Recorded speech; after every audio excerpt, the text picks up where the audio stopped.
Joe Rogan Podcast. Check it out. The Joe Rogan Experience. Train by day, Joe Rogan Podcast by night, all day.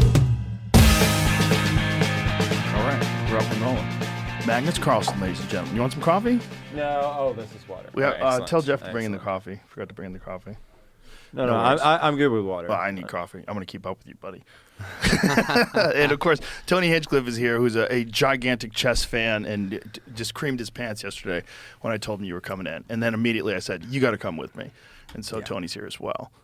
It's an honor to meet you, man. I'm always fascinated by people that are at the top of something that's insanely difficult, like chess. And I'm always wondering, like, how much time is involved. How often do you play, and when did you start? How old were you when you first started playing?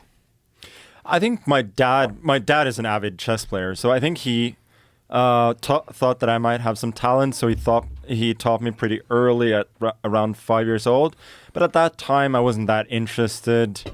I was mostly into Legos, and I was into maths and like sports stats. And I had my little flag book with all the countries in the world, their flags and their inhabitants and area and everything. And I sort of that's what I did. Generally, just taking in all the stats that I could, also with sports, reading the sports section every day. And I didn't find chess that fun. A couple of years later, my older sister, who's a year and a half older than me, she did a lot of chess with my dad. I started sitting in on them a bit, and I started liking it. I really, really wanted to beat my sister as well at generally everything. And from there on, it really just became my thing. And it's, been my main hobby and eventually work as well since. Yeah, obviously. Yeah. It's fun. It's so funny, though, a competitive spark with your sister is really what ignited you to get going with it. Yeah, the funny thing is, like, she's not competitive at all. So she hated the fact that I wanted to play, especially when I realized that I could beat her. And she liked chess, but she stopped for a while and only started when I had become good enough that there wasn't a competition. So it turned like my dad was right after all. I just needed that extra push. Yeah, what a call. I think you've got some talent. What a call. Grandmaster at 12, was it? 13. So actually the record is 12, but most kids these days, honestly, they start so early. I was at a tournament in India a few months ago, and there's this guy who's like a 1600 rated player, and he's 3 years old. And I'm seeing the games, like they're actually decent. And yeah, now there's this one kid from Argentina, like they call him the Messi of chess, who's going to become a grandmaster soon. I think he's only 10, so they're really, really playing early these days. But it's good to see, though, because information is so easily accessible these days. It takes a lot shorter time to get good at something. Well, it seems like now chess, because of social media, and it's like everything else, it's kind of exploding because there's so many fascinating videos out. And then, of course, there was the big controversy with that young man who you believe is a big old cheater. That guy. I need to know, the anal beads thing, is that a legitimate theory? So it actually started in one of my friend's streamer channel that one random guy made a comment about anal beads, and he was like, yeah, maybe. And then I think it started taking the rounds in Reddit, and then Elon saw it, tweeted about it, and then obviously it blew up. I actually spoke to I think it was Mark Andreessen who said that would be one way to do it. Yes. But I really, really, really don't believe that has happened. I think it has no connection to reality, but it just became a thing of its own. So unfortunately, this young man, we'll explain the anal beads thing, but this young man is a very talented player, but does have a history of some shenanigans, correct? And even admitted that he did a little bit of cheating in order to move his rating higher so he could play better players. Yeah, I mean, he's not admitted to nearly the extent of his cheating, but if you sort of take what chess.com say, then yeah, he cheated a bunch online in a certain period of time, partly in tournaments, but mostly in casual games, as he set himself to sort of get himself up the standings and play the best players in the world. But he is a very good player. I think he has become a very good player, yeah. Interesting. Okay.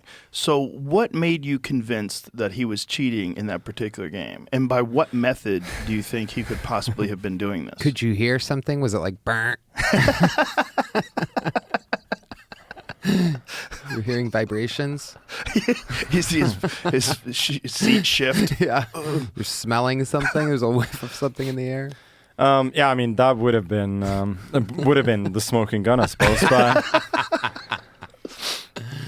I think there was a combination of things, though, based on the chess level that I thought that he had and that I'd seen from his game, both playing against him, analyzing a little with him, and looking at his other games. There were a lot of stories back then. The thing is also there's a Netflix documentary coming in a few months that sort of where I'm telling my side of the story. So I cannot go too deep into everything, but what I can say was that there were a lot of factors that made me very, very suspicious. And I think ever since then he has become better, but there's still something off, both then and now. But yeah. That's so fascinating that as an elite chess player, you'd be able to recognize that something is happening that's outside of his capabilities.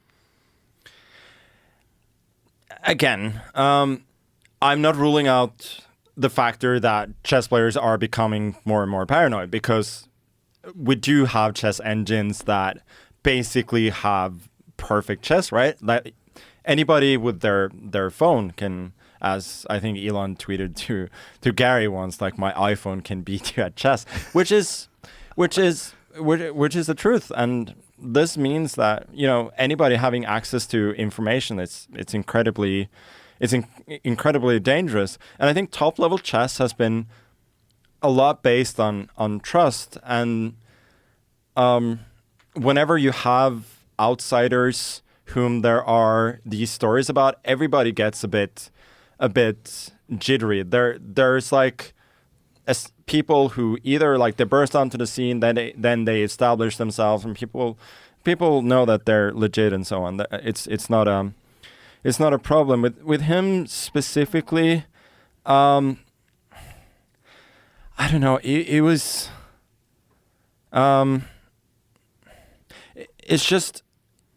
He doesn't seem to be playing, or it didn't at that point seem to be playing with a particular style. It seemed that he either played kind of or he just more or less played any position very well in certain games. Like he could just switch from tactical to positional play very easily, and it was.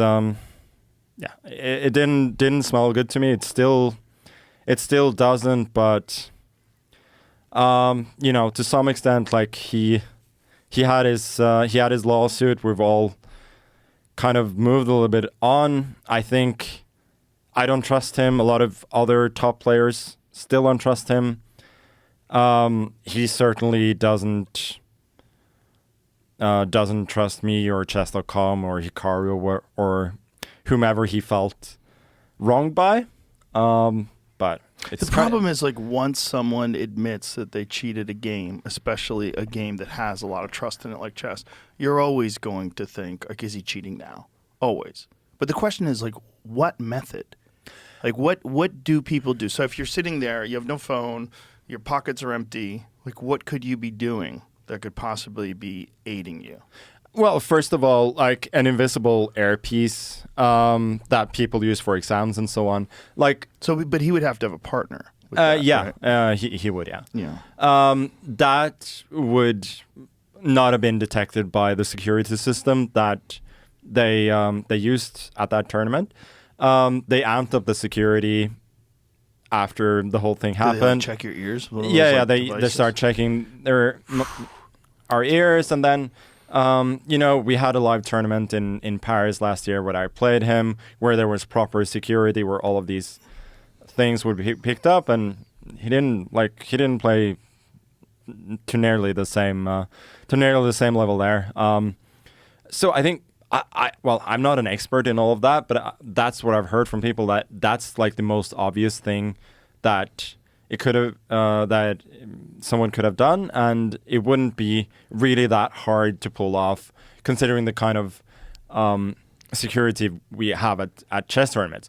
And this tournament had like a little bit of security. A lot of them, like open tournaments, people are like wandering in and out of the playing hall. There are people in the playing hall, like spectators with their smartphones on and taking pictures or whatever, like going in and out, like they could make signals. It's hard.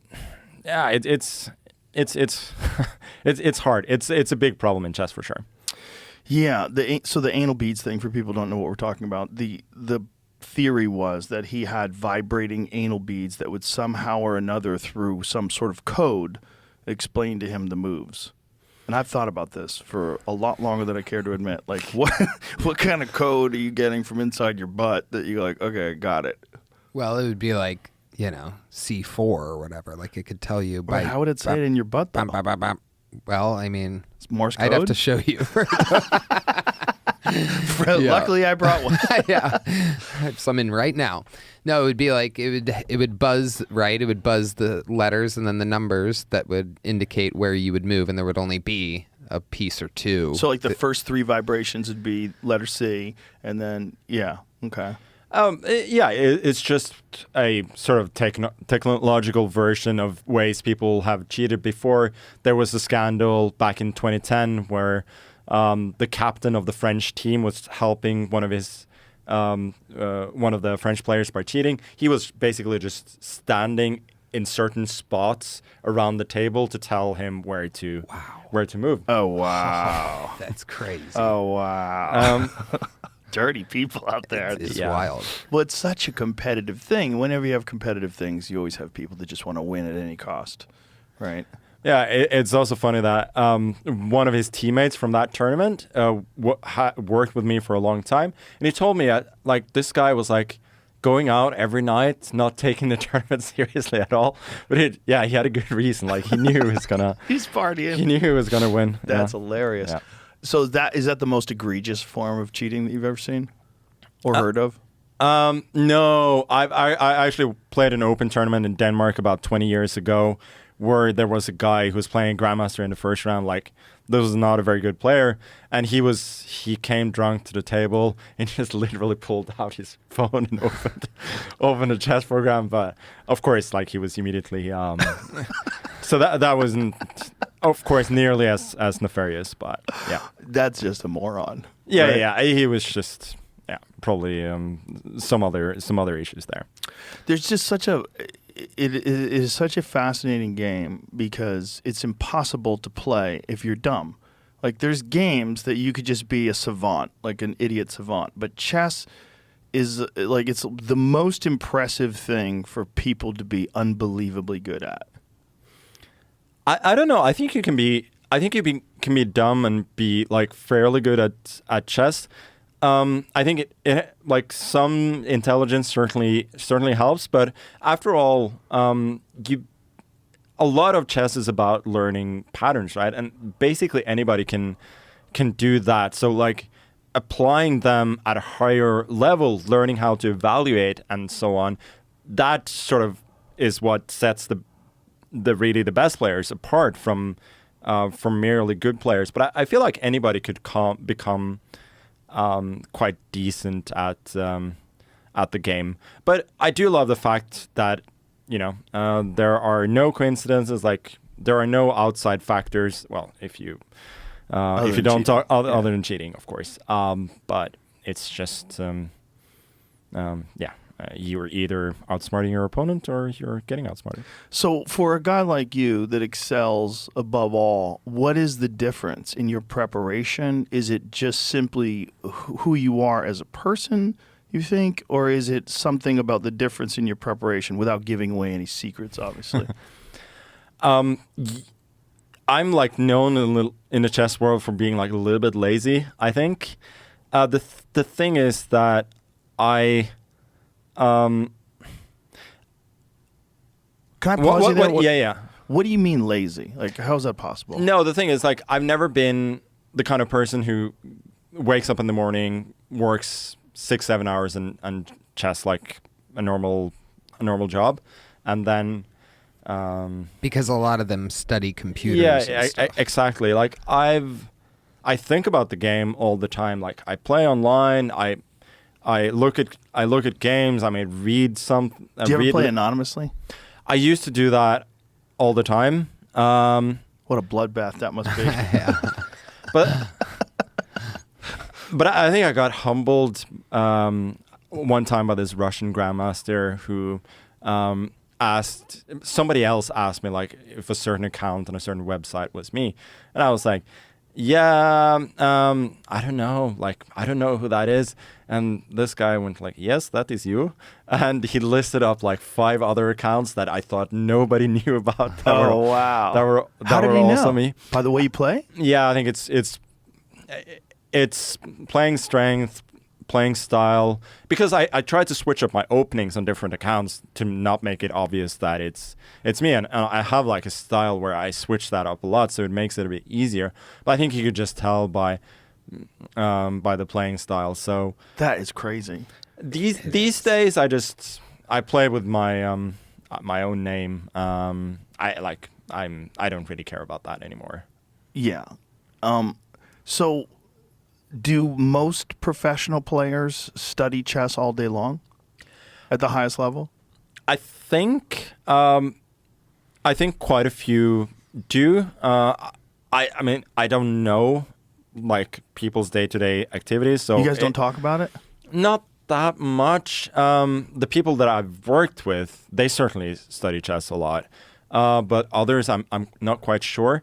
The thing is that chess has always like still been a bit of a hobby for me, that once it starts to feel like work, then it's harder for me. I had a chess coach when I was little. I went to have sessions once a week, which I loved, and then he started giving me homework, and I told him like quickly like I don't like homework, but I would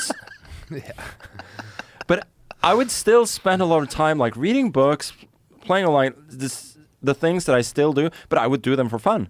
And that was the difference between me and the other kids, is that they would go to chess practice, they would maybe even do their homework, but they weren't living and breathing sort of the game that in the way that I was. Like, I think about it all the time. Like, I'm thinking about the game while I'm sitting on this chair. Like, I'm still analyzing a game that I played today. Like, it never goes completely out of my mind.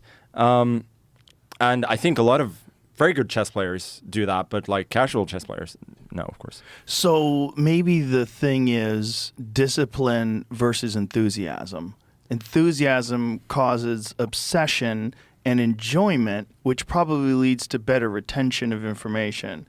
Whereas just pure discipline for the sake of like, I have to do the work in order to get better, you're missing this enjoyment. You're missing this enthusiasm for it that you have managed to, although absorbing so much information and playing all the time, you've managed to keep it playful and fun.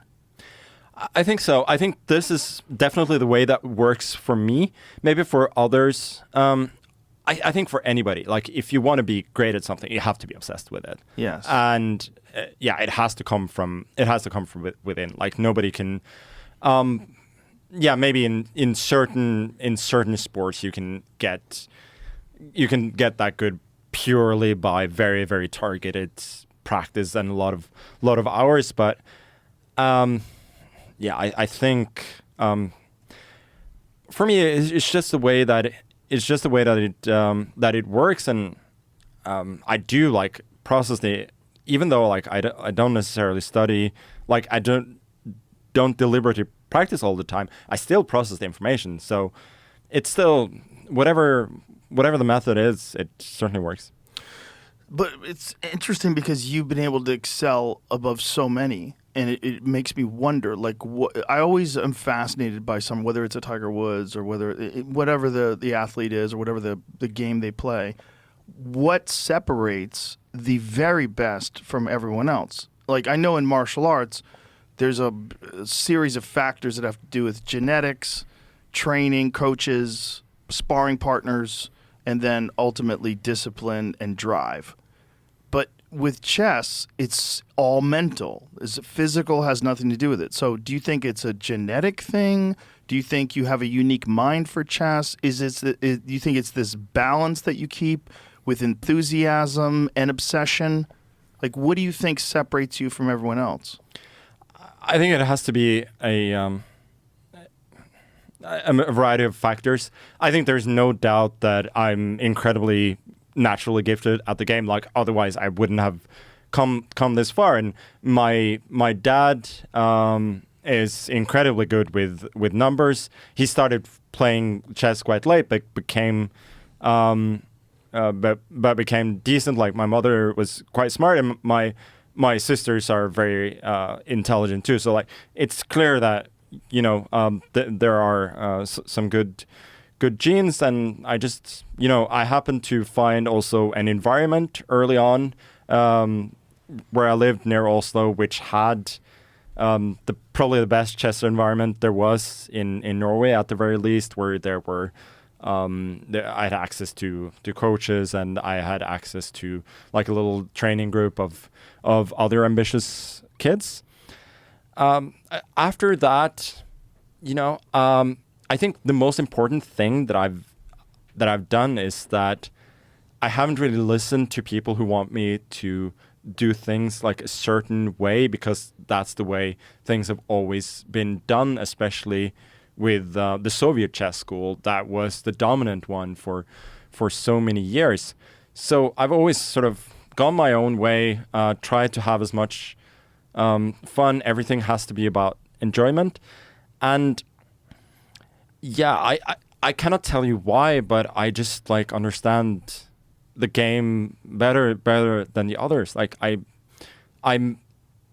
don't calculate necessarily as far as the other, but my intuition, like for short lines, constantly evaluating is just better. It's always just such an interesting thing to analyze, like high performers, and just to wonder like what it is that separates high performers. When you say your father started playing late, how old was he? Oh, I think he started playing about 14, 15, something like that. In chess, that's very. But he never like took it seriously enough that he wanted to, like he pursued it, but as a hobby. As a hobby, yeah. Well, when you say take it seriously, you mean like you do. Yeah. Right. Yeah. This is what makes me think about epigenetics. Like we still don't exactly know how much information is transferred between parents to children, and it seems like there's a lot of talents, whether it's like singing talent or sports talent, that you have to wonder, like, is that coming from genes, or is that coming from the environment which this child grows up, which this person, or is it a combination of all those factors? Like, I wonder if someone gets a very intelligent person gets very good at chess early on, I wonder if some information or some proclivity for the game gets transferred. I think the reaction in the chess community, at least with certain people, was more along the lines of how could such a lousy player have such a good son at chess with with my dad. And the fact is as well that there are practically no there are many couples of like both mother and father are grandmasters in chess, but I don't think any of them have had sons or daughters that are grandmasters. So whereas you see anywhere like in the NBA or the NHL or in football or wherever, like it happens all the time. So I cannot say exactly why that is, but it does suggest that it's not a given, at least with genetics, that your children are gonna. I have an alternate theory for that. I wonder if you're a child and your parents are absolutely obsessed with a game, if it's annoying, and you're like, "Fuck this game! Like, I want to go play in the park, and my parents don't even pay attention to me. This is bullshit." Right. And, like there's a lot of children of alcoholics that will not drink. Yeah. They won't even try it because they've seen the effects of it. I wonder that if it's like you see, because chess is an obsessive game. Like I remember when Howard Stern was playing it, and I would listen to him talk about it on the radio and about how he started hiring a coach and he was playing all the time and he's improving his rating and this. And I was like, oh, this is eating up your mind. Like it's a game that gets in your bones. Mm-hmm. It really does, because like the entry is not so easy, right? Like you don't like just get it immediately, and you don't necessarily get enjoyment out of it immediately as you start to play. So you have to spend time on it, and then I think when you're trying to do something hard, then it becomes much more rewarding, and it's easier for that to become an obsession when you start to get that reward. So the good thing about that controversy with cheating was that I think it elevated the profile of chess because it became mainstream news. It was like a big issue. I think there was a positive aspect of it in terms of the publicity of the game. Do you agree with that? Oh yeah, for sure. I think for any field of that's trying to achieve something, with publicity, there's always going to be a little bit of a negative with what exactly we're connected with, right? Because this is everybody knows chess and cheating, but overall, I think it's been massively positive. Hopefully, the Netflix thing coming up in a year, even though like can you explain it to people? What the yeah, Netflix it's a Netflix Untold documentary. So basically, it's a series of sports documentaries, and they're doing that. It's not something that I like wanted to necessarily be part of, but I do recognize the fact that these things raise the profile of the game, and you see now like everywhere people like it. Chess is showing up in people's algorithms on YouTube, TikTok, Instagram, everywhere. So it's just like much more in the zeitgeist than it used to be. Yeah, it's certainly showing up on mine. It shows up on mine, all of them. Yours, right? Oh yeah. But you've always been a giant chess fan. Well, it's actually a newer thing, but when I got into it, it was just everything. Now it's what I do right before bed. I fall asleep. Usually, I fall asleep during actual games online on my phone. You're driving them crazy. Yeah. How could that happen? I'm exhausted. What do you do when you wake up? Oh, it's total opposite. You wake up and you Coffee. lost. Yeah. I wake up and I look at the board and it said you resigned because I went over my time or whatever. Yeah. I just ran out of time. How many times have you resigned? It happens an embarrassing a lot amount. It's how I fall asleep now is playing chess. But what you will appreciate is that when I fall asleep playing chess, like when I fall asleep, I'm still playing the game in my dreams sometimes. And sometimes the game will go all night and it'll be like this never-ending game and pieces will pop back up that have already gone. That sounds amazing. Like I would obviously that would never happen to me. And like I like to play a game of chess on my phone or my iPad whenever I have some time, especially like if I know that I have 15 minutes or whatever. And then if something comes up, like my wife tells me like I have to be somewhere, I have to do something, it's like, can you just finish the game. I'm like, no, I cannot resign the game. Right. What are you talking about? Yeah. Yeah, obviously that's different though. Yeah. You can't just resign. You gotta ride that bitch out. Yeah. This episode is brought to you by 0 Day, a new Netflix limited series. This conspiracy thriller is about a devastating cyber attack that downs America's infrastructure. Take a listen. Thousands died on 0 Day. Congress is authorizing a special 0 Day commission. You're just gonna grab people off the streets without warrants. Actually, you are. I run this investigation, not the White House, not the CIA. If the public finds out how deep this really is, I don't think we survive.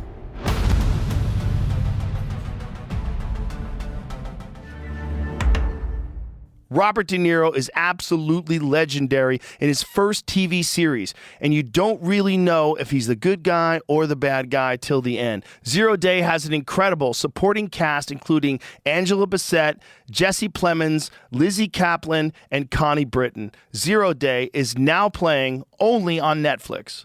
Yeah, that would be like psychologically torturous, right? Yeah, especially if I'm playing somebody who is a little bit of a rival. It's like, that's not gonna happen. No chance. I mean, because like every time like I lose games, it's a little bit of a story, right? In the chess world, so I prefer it to happen as seldom as possible.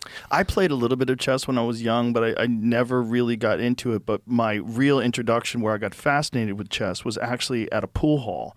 Because people in the pool hall would play chess sometimes, but there was this one guy who went to jail, and in jail he learned how to play chess with his head, in his mind. And then there was a young kid who was a grandmaster, who was like 16, 17 years old, somewhere around then. Really, really good chess player, who kind of like lost his way and started hanging around in pool halls and gambling and being a weirdo. And I watched these two guys play chess with just words. And I was like, what are you doing? Like, what? I was like, I think I was 22 or 23 at the time.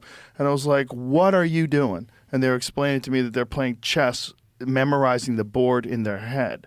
And I'm like, that's fucking crazy. And then I saw a video of you blindfolded playing how many people? How many people did you play? What was the most people you've ever played blindfolded? I think I've played 12, but the world record is something like 50. It's that's crazy. Like, 12. You've played 12 people blindfolded. Yeah. For me, that's as long as people are the people I'm playing are kind of decent at chess. That actually kind of makes it easier, because it's easier to store the games when I recognize the patterns and so on. When people start making weird moves that I cannot really recognize. Here you are. Oh, so this is another one actually. This is a blindfold timed simul. Like, there are fewer games, but what's difficult about these is that the moves do not come to me in a sequence. So like the presenter will tell me on board 2, e takes d5, and then all of a sudden on board 1, e6, and then on board 2 again, and so on. So that makes it a bit. So you have to jump back and forth. So in the other games, there's a sequence where the player, even though if they know what move they're going to take, they must wait until their turn. Exactly. That's kind of the normal way of playing a simul. I think the last time that I played a proper blindfold simul was at an event in Vienna back in I think 2015, and then I had some very nice but spicy Chinese food before the game. I sat down and like my stomach was acting up. I couldn't think. So I played for 10 minutes. I realized that I cannot do this. I ran away for 15 minutes, and then I came back and I finished the game. But ever since that, it feels like I've done it, and now it just seems incredibly hard to do again. But do you prepare when you're doing something like this? When you're getting ready to do a blindfolded multi-game thing? Not really, because it's like if my mind is on, then it's really not that hard, I feel. So no, the preparation that I do is right there. I see my opponents. So like I assign a certain face to a certain seat, like a certain number, and so on. So that's just about what I do. So you assign their face and you think of their face as they're playing. Yeah. Face, like number 1, it's that position. And Right. then, and so on. And what are you seeing in your mind when you're envisioning the table? When you're looking at the board, are you merely thinking of positions? Or are you actually thinking of the pieces? Like, how are you breaking it down? No, I just see the chessboard in my head. Just see it completely 3D chessboard in your head. Yeah, so it's and then when I'm playing a simul, I just really think about one at a time, and I kind of store the others away. And but that's so crazy. Like when you're 5-6 moves in, and you're thinking of all these pieces moving around, and you've got it remembered. You've completely memorized each position of 12 different boards. Yeah, so like the difficult part of it, that where things sometimes go wrong, is that so generally I remember all the games that I've played, but I don't remember every move. I remember like in broad strokes what happened, and this is what can happen in these blindfold games as well sometimes. Like I can remember everything that's going on, but maybe there's a pawn on the side that I cannot remember if it moved one square or not. That's the thing that can be difficult. And I do. We used to have these blindfold like professional tournaments actually. That used to be like both fun but also totally exhausting. And then we would play on a computer, so we'd have like a blank chessboard where we would just click from one square to another, and then whenever your opponent moved, their move would pop up on the screen. And I've had and also the software will tell you if you're making an illegal move. So I've had people like lose track and then you see them just clicking frenetically trying to figure out what the position was. Like there was one guy whom I played, like he thought his rook was on a certain file, and if it was on that file he would be able to save a draw.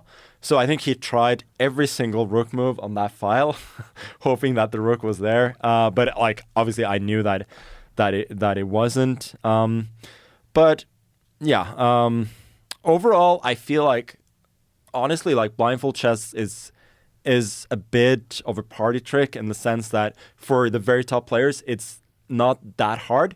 But obviously, for serious chess players, it seems incredibly hard. But I'm sure that, for instance, like solving Rubik's Cube is really, really easy for those who know how to do it quickly, right? Yeah. But it still looks incredibly impressive for outsiders. Have you seen they used a computer with AI to do a Rubik's Cube in less than a second? No, I didn't see that. Wow. Yeah. See if you can find it, Jamie. It's crazy. It just goes, it just spins it. I've never figured that shit out. That's crazy. There's a sequence of moves. If you follow a sequence of moves, you can actually get it to do it automatically. Huh. Yeah, someone explained it to me once, and they did it, and I was like, "What?" I don't remember what it was because I don't give a fuck. Yeah, it was just like eight times this way, 8 times that way, 8 times this side, and you just keep doing it, and then eventually it'll be all flattened out at a certain point in time. Wow. Yeah, but this computer does it like. You do Rubik's Cube too? No. I'm talking out of my ass. Like I think the world record is only like 3 seconds or something. Like it's something absolutely insane. Imagine the time you could have spent building a business, raising a family. Like you're the fucking world record all the Rubik's same Cube color. guy. Yeah. It's so green, dumb. red. It's so dumb. Yeah. Well, we all have to Here spend it our is. time. Watch this. Watch this right? computer do it.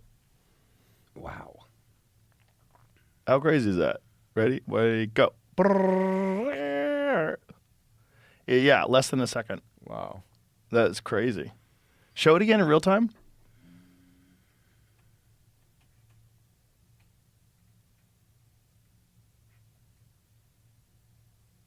So give up, kids.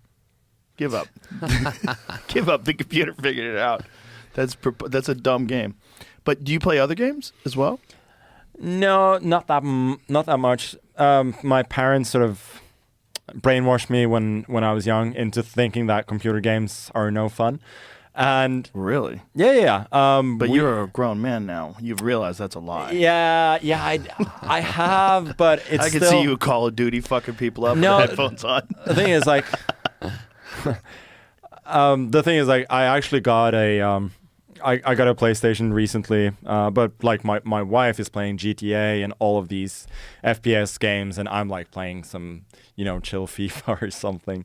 So, but the thing about that is that I didn't really spend that much time on those things when I was little, which I think was a good thing. Like I was doing some sports and I was doing a lot of chess. Not so much school, but I kind of found time for everything else. And I think it was an important part of my chess education as well that I think some of the kids today are missing, that I actually learned chess on a physical board.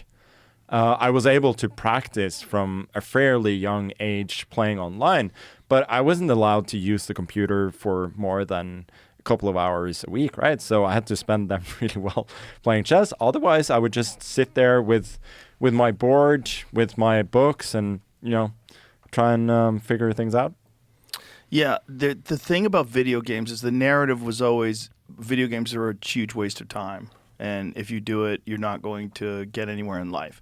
The problem with that is now people make a lot of money playing video games, and they've also shown that there's some benefits from video games that leak over into other things. Like, for instance, they found out that surgeons who play video games regularly make, what is it, like 25% less errors? It's 37%. 37% less errors. Wow. That's I would feel like if there was a factor in medical school and they said, well, if you do not do this, you will make 37% more mistakes. They would force you to engage in that, whatever it is. It's like whatever particular discipline that was. Like if you want to be a surgeon, you must do this. I would say if you want to be a surgeon, you should fucking play video games because these people are 37% less likely to screw up an operation.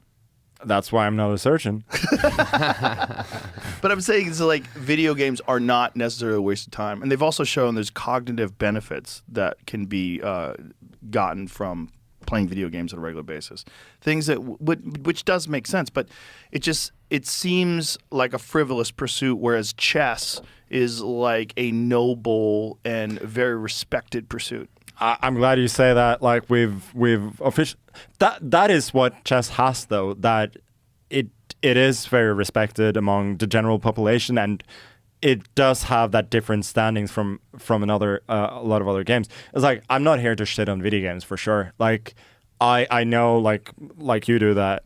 There are studies that show that it can be helpful. I think with anything. If you obsess over something, the only thing you will become good at is that particular thing. Like I have with chess. I just think for me specifically, it was probably a good thing that made me just sit and focus on chess rather than do all sorts of other things. Yeah. Oh, most certainly, because video games are very, very addictive. Yeah. I had to stop playing video games. We used to have a whole local area network at our old studio where we'd all play Quake, and it was a real problem. Like I just wanted to end the podcast so I could go play Quake, and then we'd play for hours. And eventually got to a point where I was like, okay, I gotta quit again. Just cold turkey, never again. Leave it alone. Because they're just too fun, and if you have other things, you have obligations, like chess, like you're an actual professional chess player, Call of Duty or whatever you're playing, Quake, it's going to eat your time. I remember like when I first moved out, I was technically a chess professional, but I didn't have a lot of time to I had a lot of time to kill when I was home. So, and I got myself a PlayStation, played a ton of FIFA back then, and there was a GameStop near me that like they made a lot of money on me just buying new controllers all the time because I would throw them to the wall. But I have that same personality that I become become obsessed with things, and then I same. I just have to quit cold turkey. That's the only way that works. Yeah, I think, I mean, this is why I've avoided golf, and like Tony's big on golf, and so is Jamie. It's like I see what it is. I'm sure I would love it, but I don't have that time, the time during the day. Well, I can tell you that I always thought, well, I wouldn't say that, but I always thought that I would get into golf later in life. And then I decided more or less a year ago that I was going to start, and now I am obsessed, and it's all I want to do. So Yeah, I can see, that's the I can problem. 100% relate. But my wife knows that I'm so happy when I come back from golf that it's like better if I get to do it quite often. Yeah. Even you should fake being happy so you can keep doing it. No. Like, yeah. They say that's ruining Canelo Alvarez. You know, there's been a lot of criticism in the boxing world, and particularly in, like, you know, some of his promoters and things along those lines, where they've criticized he's obsessive. He plays every day, even when he's in camp. Yeah, it's a tricky thing. If they do that with him, and I obviously see them do it with Trump, but you have to golf to understand what golfing does to you. It appears from the outside that people are drinking and smoking pot and having a good old time out there and giggling around, farting around with their friends. But the touch grass, meditative element, it truly is, like he was saying, like, I'm in such a crazy good mood after golf. Everybody at the comedy club can notice it. Like, it's like an upper... It gives you a massive burst of energy. So like the what am I thinking of? The just the bad reputation that golf has. Like, I would want my president golfing a couple times a week, knowing the effects that it gives you. A much clearer mind, a big burst of energy. You would think it would be exhausting walking around the woods or grass for 4 hours, but for some reason it's totally the opposite. It's whether it's the sun, the grass, the this, the that, the differential, going from a powerful thing to a mid-range thing to the delicate touch and accuracy of putting, these repetitive things. For some reason, it's a mind clearer and kind of an energy giver. Whereas video games and other things make you depressed. It's almost impossible to be down or depressed after golfing. Well, it's certainly a stimulating game, right? Because it's hand-eye coordination, calculation, managing the lay of the land, the way the rolls of the hills are, and all those factors. I think, like, this is something that I think people genuinely need in life. Yeah. And I think it's one of the reasons why people respect chess so much, is because they know how difficult it is, and they know that all this is going on, and that they see you two just staring at the board, looking at these pieces and calculating this insane number of possibilities that could emit from each individual move. It's like that stimulation. When someone gets good at a game, I think it's very valuable for you. And I think that can apply to all sorts of things in life. So I agree with you. I would want the president to play golf too. Yeah. I'd want him to find something, whatever it is. Find a thing that you can excel at other than just being the president. Yeah. Yeah, even if it was Call of Duty. Yeah, like, if that would be wild. I wouldn't want that. The president going, fuck yeah! Da, da, da, da, da. We had that. It was George W. Bush, and there was no video game system. That's dark. Yeah, it is dark. Well, I mean, they literally use PlayStation fucking controllers when they were using drones. I don't know if they still do it now. I think now they have more sophisticated setups, but one of the reasons why they were using them was because so many people were accustomed to those. You get kids that have been playing, Madden 10 hours a day for 15 fucking years, and then you give them the same controller, and they're like, oh yeah, I could fucking drop some bombs on people. Like, not a problem at all. That's horrible. It's dark. Yeah. And all of a sudden, like, these skills that you have in a video game, like, you think of it in the same way, like it. Well, it really haunts those people. Apparently, there's a very specific type of PTSD that drone operators get. It's because they see the people sometimes for days in advance. So they're doing surveillance. They're waiting for the moment when they get the green light. They see these people. They see them with their families. They're watching them from above, and then they drop the bombs on them, and then they cease to exist. And this is happening on completely the other side of the world. Yeah, they just press X on the controller. Yeah. And then, yeah. But if you want to get good at that, you should probably play video games. It's a job for everybody out there, Magnus. I'm also trying to think, like, could you get surgeons to be drone operators? Probably doesn't work that way. No, probably doesn't work that well. At best, surgeons just whatever hand-eye coordination that they have is probably so intricate that they could probably excel at anything. They'd probably get good at video games. Like a very good surgeon who's never played video games would probably get really good at video games really quickly because the communication between your hands. There's and your also mind. probably a tricky part of that stat where the younger people are the ones playing the video games that probably wouldn't slip up with their hands as easily as an older surgeon that has never played video games, right? Yes, right. Yeah, that's a good point. It's interesting that chess is uniquely the game that's respected. Like probably out of all, even if you played golf, people could think, "Oh, you're a fuck up." You say you played chess, like, "Oh, that must be an intelligent man." It's probably the most uniquely rewarded game in terms of the way people respect it in society. Yeah, we're very lucky that it has this unique position. Whether that's deserved, I don't know. But there's just something about the fact that it's a very, very simple game, but it's still so infinitely difficult. The thing now though is that we're trying to actually make it a bit more difficult for a classical form of chess, because now computers are so strong, preparation has gone so far that the thought of like sitting down at the board and just thinking on your own from the very get-go, it's not there anymore. Anybody who's really good at chess, like anybody can learn the best openings like very quickly. Even if you go like 10, 20 years ago, you could play you could play, for instance, in the Chess Olympiad, which is the biggest team like nation tournament in the world, and you could play against the best player from let's say Colombia, and you would know that they have a certain skills, but they might not have the same set of openings, right? Now, all of these, like, there are kids everywhere, and they just, like, they know their stuff so well. So now we're, like, testing out new formats.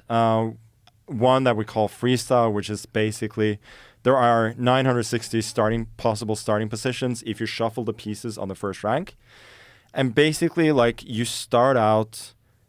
You just draw the position 10 minutes before the game, no preparation whatsoever. And you basically start with, like in gaming, a new map every single game. So that's sort of for the traditionalists. That's not like the same game. So like there are some people who don't like it. But for the professionals, it's a chance like to use their skills, because otherwise, chess is moving, like, it's becoming faster. Like, chess used to be an art, science, everything. With the way things are now, it's just very fast, and it's all game, sports, and so on. Like, I feel like with thinking from the very first move, you're bringing some of the other factors back as well. What I think it's really unique about today is that kids today who are coming up are not just studying from books and from coaching, but you can watch so many great games instantaneously anytime you want. This is what's so unique about today. And I think it applies to all sports. I think it applies to all games. I think it applies to stand-up comedy as well. Yeah. So I think it's one of the reasons why the younger guys are so good. It's like you get to see very high-level stuff which gets into your mind that this is how to play at a very early age, and you can be obsessed and just absorb so much more. Yeah, and you see there are such different approaches as well, even with the kids. Like I had a training camp a few years ago with a kid called Alireza Firouzja from. He plays for France now, but he's from Iran originally. I think he was about 14 then, and my chess coach had like recommended that we that we bring him in because he said that this is the most talented kid out there. So we have this camp where typically everybody has their laptop and there's a chessboard in the middle where you sort of and you sort of look at your own thing and then some things together on the board and you throw out ideas, mostly for openings, but also sometimes other little exercises and so on. And this kid, he would have his laptop where he would analyze a certain position, and then he would play games like for money on that same site at the same time, so that he could buy cloud engine times, because like the very best engines, they're stronger like if they're in the cloud than from your own laptop generally. So he would buy time for that by playing games like 1 minute games on that server. He would play 5-minute games on another server, and he would analyze with us on the board, and he was still like following everything. Like he had no problems whatsoever just being there. So like it's just that's one way of doing it. Like he basically became one of the best players in the world by just constantly playing chess all the time, and mostly like really quick games. And then you have the current classical world champion from India, Gukesh. Like he doesn't play casual games at all. He just studies his ass off all the time. And he's also like, he's not good at rapid chess. He's not good at blitz. He's not good at other forms. But he has made all his studies about classical chess. He didn't even own like chess software on his computer before he was like 13. Wow. And he was a grandmaster. Wow. At that time. But it's interesting to see that there are such different ways to develop even these days. I just think it's fascinating, human beings' capacity to excel at things, and that you really only know when someone pushes it a little bit further, like this guy playing all these games simultaneously. Yeah. You know what I mean? It's like when if everybody's doing it one way, if everybody's only playing, a few games a day and hanging out, like you'll probably all stay at the same level. But if you got one fucking psychopath in the group that's online and is playing and is reading books and that guy's gonna pass everybody, and then everybody else realizes like, oh, that's possible. I could have gotten as good as him. I better really bear down. Yeah, because you could also see that in these guys' playing style. The guy who has been playing like constantly all the time from when he was little, he has fantastic instincts, especially with little time. He just knows where the pieces go. And like he's the only one of the kids who has that kind of feeling. The Indian guy, on the other hand, from the way he studies, he's like, during games, like he's meticulous. He calculates, like he sees every position as a problem he has to solve, more than, oh, what does my intuition tell me? Oh, I'll do this. It's like, for him, it's more, well, this is possible. Let me like try and see this all the way through. So it's just, it's just very, very different. And they call it like the tortoise and the hare sometimes, and then in certain situations the tortoise will win, and in other situations the hare will win. Right. So so there's different types of tournaments, and there's some tournaments that have no time limit for moves. There's always a time. What's limit. What's a traditional time limit? What it used to be in chess was you'd have 2 hours for 40 moves, then you would have an hour for the next 20 moves, and then half an hour for the rest of the game. So a maximum of 7 hours. And that form is still being played. And then you have faster forms of chess, which is blitz chess, which is usually 5 or 3 minutes, and rapid chess, which is somewhere from 10 to 30 minutes. Yeah. Did you ever, before you were known, go to Washington Square Park and play those hustlers? No, I actually went there in 2010, but I think some people recognized me back then as well. I think it's a bit of a myth though, how good they are. Like Right. they're like okay, but they're not like Your level. No, they're not Grandmaster level. There Oh, was I see. one guy though. I don't remember what was what's the name of, like, it's up by Columbia University. There's a park up there where they're playing chess as well. There I played against a guy who played like a very strange opening as white. Like he put like just a couple of pawns, one square forward, and then he started developing his pieces very slowly. So at first I thought this guy has no idea what he's doing. But then it turned out like he actually had a system. So after like 10, 15 moves, I was in a lot of trouble. And then like the game became super concrete and tactical, and I won. But it struck me that this guy like I think he just played in the park all his life, so he had developed a certain system that was actually like kind of effective if you don't know what you're doing against it. So that was kind of interesting. I'm like, he was fairly old, so I'm sure he'd played chess his whole life without ever learning any kind of opening theory or something like that. He just had, he was doing his own thing. That's fascinating. Can you ever learn something from people that have an unorthodox approach like that? Oh yeah, for sure. Yeah. It's happened several times. There was like, my dad used to play a ton of chess at home. Like he used to have a home office, and then certain times he'd appear to be focused on his work, but I knew like a certain look in his eye which told me that he was actually playing chess.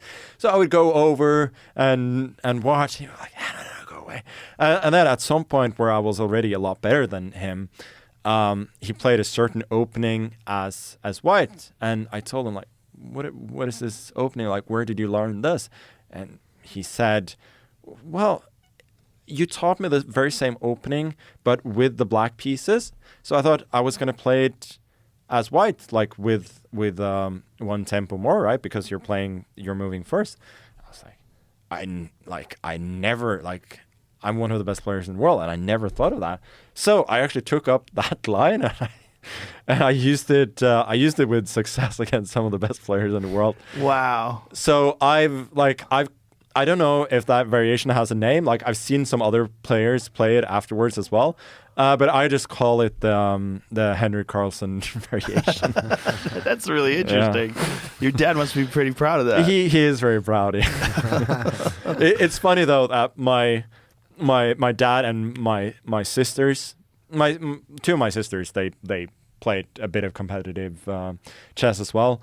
I think at some point in time, like they wanted to learn a couple of openings, so I taught them a couple of openings, and I think all of them just never played anything else basically. So they certainly didn't have the same kind of passion to study, but I'm glad I was able to push them into some decent lines at the very least. How do you decide what opening to choose?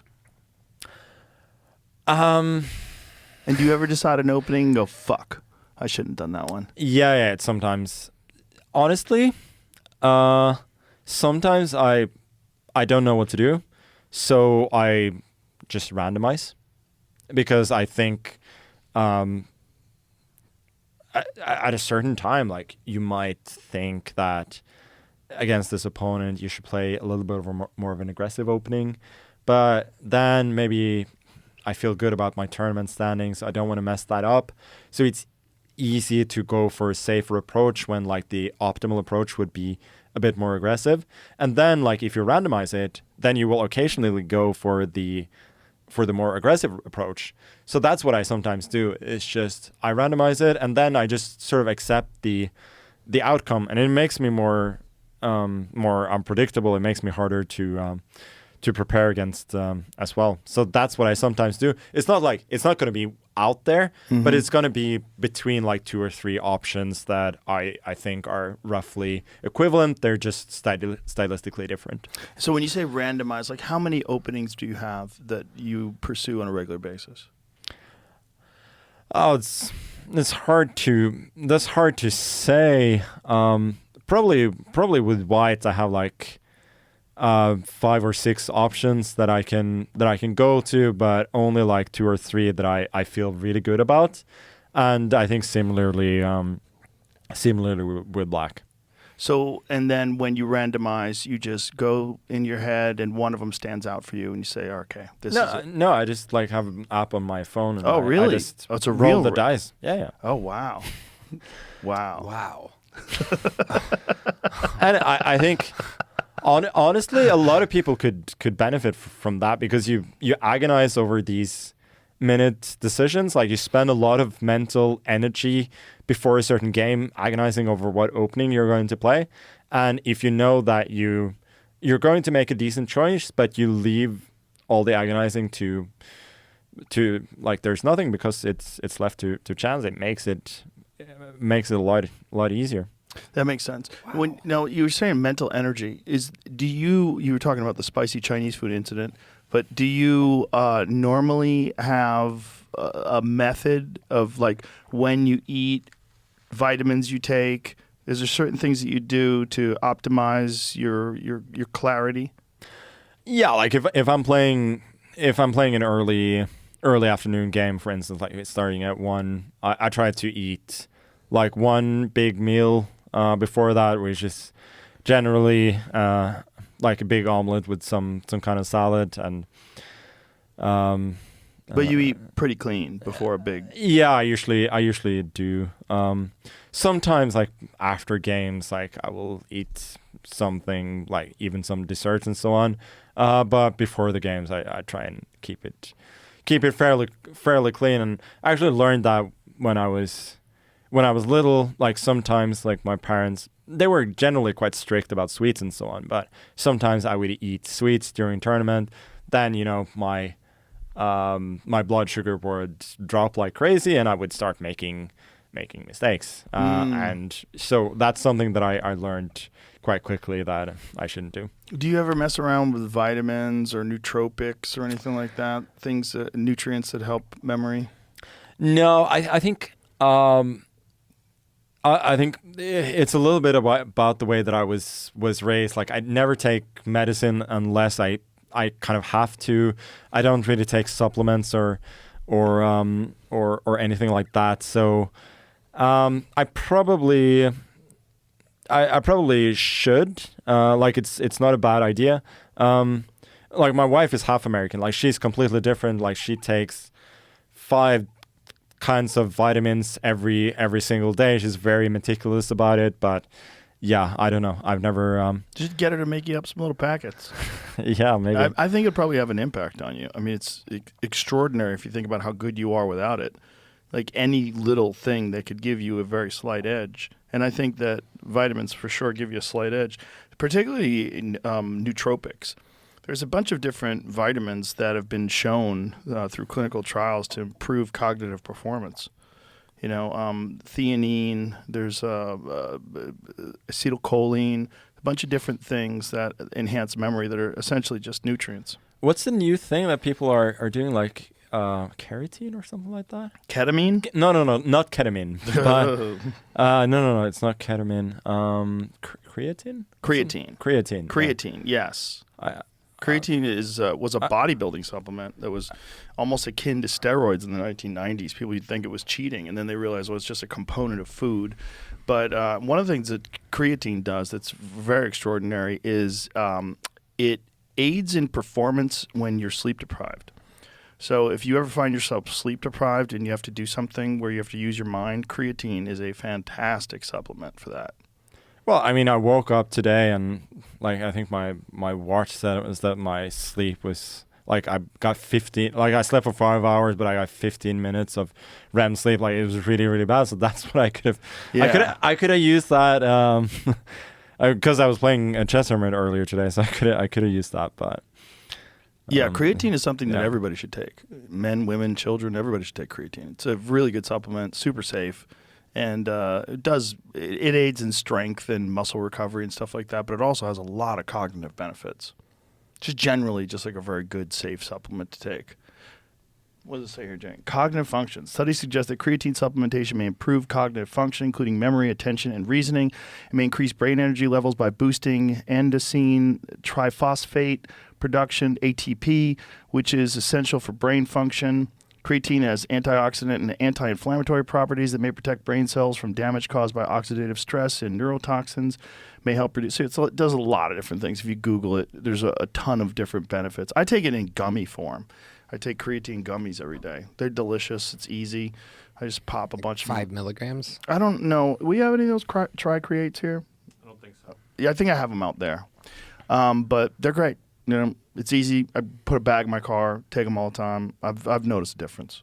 I just think with a guy like you, well, your brain is everything. Yeah. But you're kicking ass, so like, why listen to me? No, but eat cheeseburgers and fuck around and see what happens. No, but it is the thing though. On certain days, I sort of just accept that, you know, my brain is not going to work as good, and it's frustrating, especially if you got a big game and you know that you're starting down 2-0 because your brain is not working the way it's supposed to be. Yeah, I feel that with podcasting all the time, and the real danger is if I do that, if my brain's not on full tilt and I'm talking to a scientist, and I'm like, oh, like we have to talk about quantum physics, like this, I have to like have good questions. You have to be able to follow what you're saying because it's so esoteric. You know, it's weird that the brain just doesn't always work exactly how you want it to. And honestly, chess is one of the worst things to do sleep deprived because I think creativity usually is enhanced when you're not feeling well, when you're sleep deprived. But that's generally not what you need in chess. Like you need to minimize mistakes. You need precision. And all of my intuition, all of that is just so much worse when I'm not feeling on top of my game. So, do you have a specific thing you do when you're feeling not on top of your game? Do you like double check things in your mind? Do you have a process you follow? I just try to play like a simpler game where it's not as complicated, really. And when you're feeling good, then you go for it. No, honestly, when I feel like good, I don't think about these things. It's just a state of flow where I know how much risk to take. Like I just so what is the mindset? Like if you're in a world championship game and it's down to these, like what is the state of mind like when you're in the middle of it?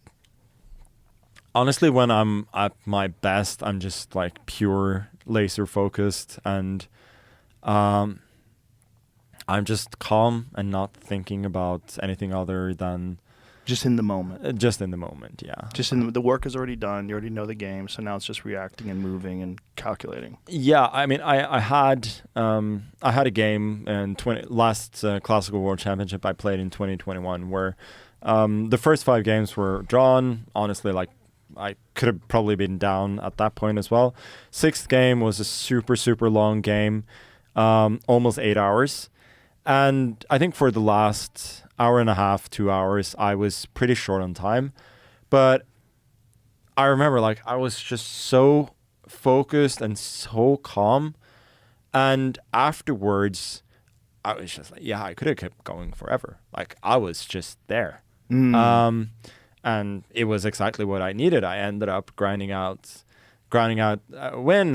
And in those classical games, like once you get a lead, like that is so big because it's so hard to actually win games at that level with that level of preparation.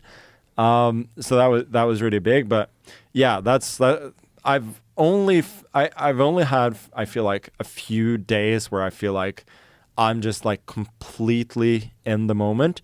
Usually it's a bit more messy than that, but like when it happens, it's just, the best feeling. That's amazing that it's only been a few days where you've been fully in the moment. I'm rarely happy after I play. I'm happier now. Like I'm honestly like my standards for myself like are a little bit lower, have gone down a little bit the older I've gotten. Because I sort of accept that I don't have, my brain is not as fast as it used to be. So I'm going to have occasional letdowns. So my top level is like, I think, as good as it's ever been, or at least very, very close to. But like the average level is just too hard when your brain is not that fast anymore. But yeah, generally I'm always thinking, well, yeah, I could have always done something better. Like, you always miss some things, but I always feel like, yeah, there are avoidable mistakes that I'm still making. So this, as you've gotten older, this lowering expectations, is that a recognition of the fact that being hard on yourself over minute details doesn't benefit you, and that you've just had a more healthy approach? Yeah, I think so. And it just makes everything a bit easier. Also, honestly, like the randomizing opening choices has made things easier as well. Everything just to sort of lower the pressure a bit.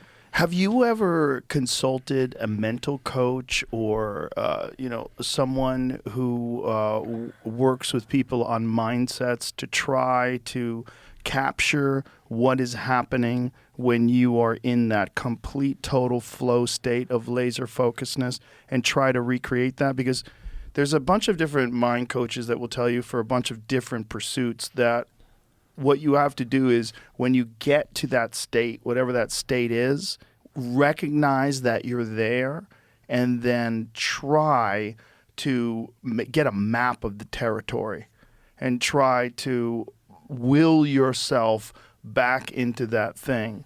But then there's another school of thought that says, no, it just has to happen organically, and that you just need to be obsessed and focused and take care of yourself and meditate, and just when it comes, it's going to come. But you have to accept that it's a gift, and it's just not always going to be there. Yeah, I'm definitely in the latter camp. I've talked to people who have suggested mental coaches like plenty of times, both in the past and more recently as well. I've just like always been worried that somebody's going to mess something up in my head. Paralysis by analysis. Yeah, that's really what it is for me. So I feel at some point I'm just like more or less content with the way things are, that most days that I'm playing, I'm going to be fairly good. On some days I'm going to be at my very best. At other days I'm going to be very far from my best, and it's sort of the way it is. I'm definitely much more open to doing things to prevent me from having those very worst days, because those are the ones that really hurt you, especially now that we're playing a lot of faster tournaments where there are knockouts, where basically like if you have one bad day, you're out and it doesn't matter. Like back in the days with classical tournaments, like you could have a really bad day, but then you can always bounce back. But nowadays it's not that easy. Do you ever try to map out what are the factors that lead you to hit that state, that flow state? Do you ever try to think about your day? Like, what did I do? What did I eat? How did I sleep? Did I avoid toxic people around me? Did I stay offline? Like, what did I do that allowed me to get to that spot? Yeah, I mean, doing everything sort of right before the game definitely helps. Like getting good sleep, like reading a book instead of being on some sort of device before I go to sleep. Then just focusing as little as possible on chess before the game. Definitely. Really, little as possible. Yeah, because you want it to be fresh in your mind. You want it to be something exciting. Yeah, I just want to have like 2 or 3 ideas of what I'm going to play, and not like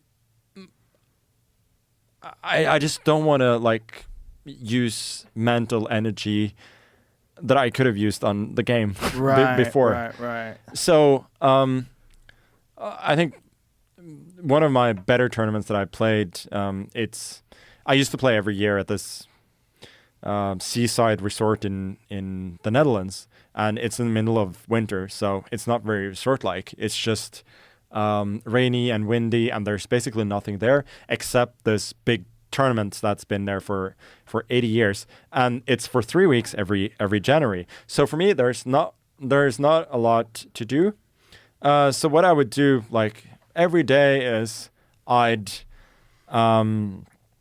wake up, I'd go for a walk, and then I would watch like 30 to 45 minutes of NBA highlights from the day before. Look at chess for 15 minutes, whatever my coach has sent me of preparation that we discussed the day before. Eat and then go play. And that worked really, really well. It's just keeping it as simple as possible, honestly. So get inspired a little bit of energy from watching NBA highlights, right? Yeah. Just a tiny amount of information from the coach, just like get your brain locked in, but not too much energy. Don't focus too much on it. Yeah, a lot of people, like, they will spend 3-4 hours preparing on a game on that very day. And it can be beneficial, like if your opponent goes into specifically the lines that you prepared and so on. But overall, I think, having a fresh mind is so important. And I'm also like, even if I haven't had the perfect preparation, like I'm really good at just blocking everything out, forgetting everything that's happened, and just focusing there and then. But it's still not as good, of course, as just being in a good state of mind. Do you ever get to the point where you feel burnout, where you want to just take days off, a week off, and not think about chess, not touch a chessboard? Or is it just constantly playing in the background no matter what you do? But I really love it, so Why take time off? Yeah, why take? No. I'm fine with taking breaks from tournaments and so on, but having like at least several days in a row without like looking at a chess game, or I mean I don't have to play every day, but not not looking at anything, like not reading some chess stuff, or like I mean it's my favorite hobby, so I don't I don't see why I would want to do that. Yeah, well, that's probably why you're one of the best of all time, if not the best. I mean, that's a beautiful approach, right? If you can find a thing that you love so much that even though you do it all the time and you've done it since you were a child, you're still obsessing and loving it. Yeah, I do have those moments where I just take a breath and think about how lucky that I am, and there are just moments where I just sort of, I wouldn't say rediscover my love for the game, but where I just think like I'm obsessed with this game and I'm completely fine with that. Well, that's a beautiful way to live your life. If people can find a thing like that in their life, that really is the key to an enjoyable life. If the thing that you do all the time you're obsessed with. Now, we talk about it all the time at our comedy club where we're all in the green room. We're like, we are so lucky that this is actually what we do for a job. And pretty much everybody who's good at it is obsessed with it, and they think about it all the time. It's kind of the only way. But I'd need time off sometimes, because I think that's different, because it's always different ideas and different things you're working on. Sometimes you need time just to refresh your perspective. But with a game like chess, I guess you don't really need time off. No, I think it's different for different people, but I don't know. I don't feel like it takes away energy. It just gives me joy and energy when I do that. Like I will just on a certain day I will just log into chess.com and observe random people play, and that is something I can do and be very happy about it. It's just the way I am. Well, you're just very fortunate. You found a thing that you really locked into. It's that perspective is very important for people to recognize, like the perspective of gratitude and of appreciation that you're so fortunate to have found something. People go their whole lives and never find a thing that they're truly, absolutely passionate about. And for a guy like you, I mean, it's a shining example for people, I think. I think that's one of the things that I enjoy the most about super high performers is that they provide an insane amount of inspiration to other people. when someone sees you play chess at the highest level, or sees Michael Jordan play basketball, or whatever it is, you get this feeling of what human beings can do, and it elevates your own expectations of yourself and of people around you. Yeah, I think I've thought about it many times. Like, what am I actually like doing with my life that's useful to other people? And it always comes back to that every time that I hear that people are inspired by what I do. Maybe it helped them through like a difficult time to watch my games and to get into rediscover or find the love for the game. That's really nice. And again, in the process, I'm just doing what I love, right? And that's really what people wanna see from me. It's just competing and doing well at chess. So that's also what I'm giving as often as possible. Yeah. Well, that's what people want out of life, is something that they love, that they do, that they're very good at, and they get recognized for it. And when a person like you does it, and does it publicly, and it's inspiring, it's a great gift for other people. I mean, it truly is. Who has been, are there particular players that you really enjoy watching play, and particular styles that you enjoy?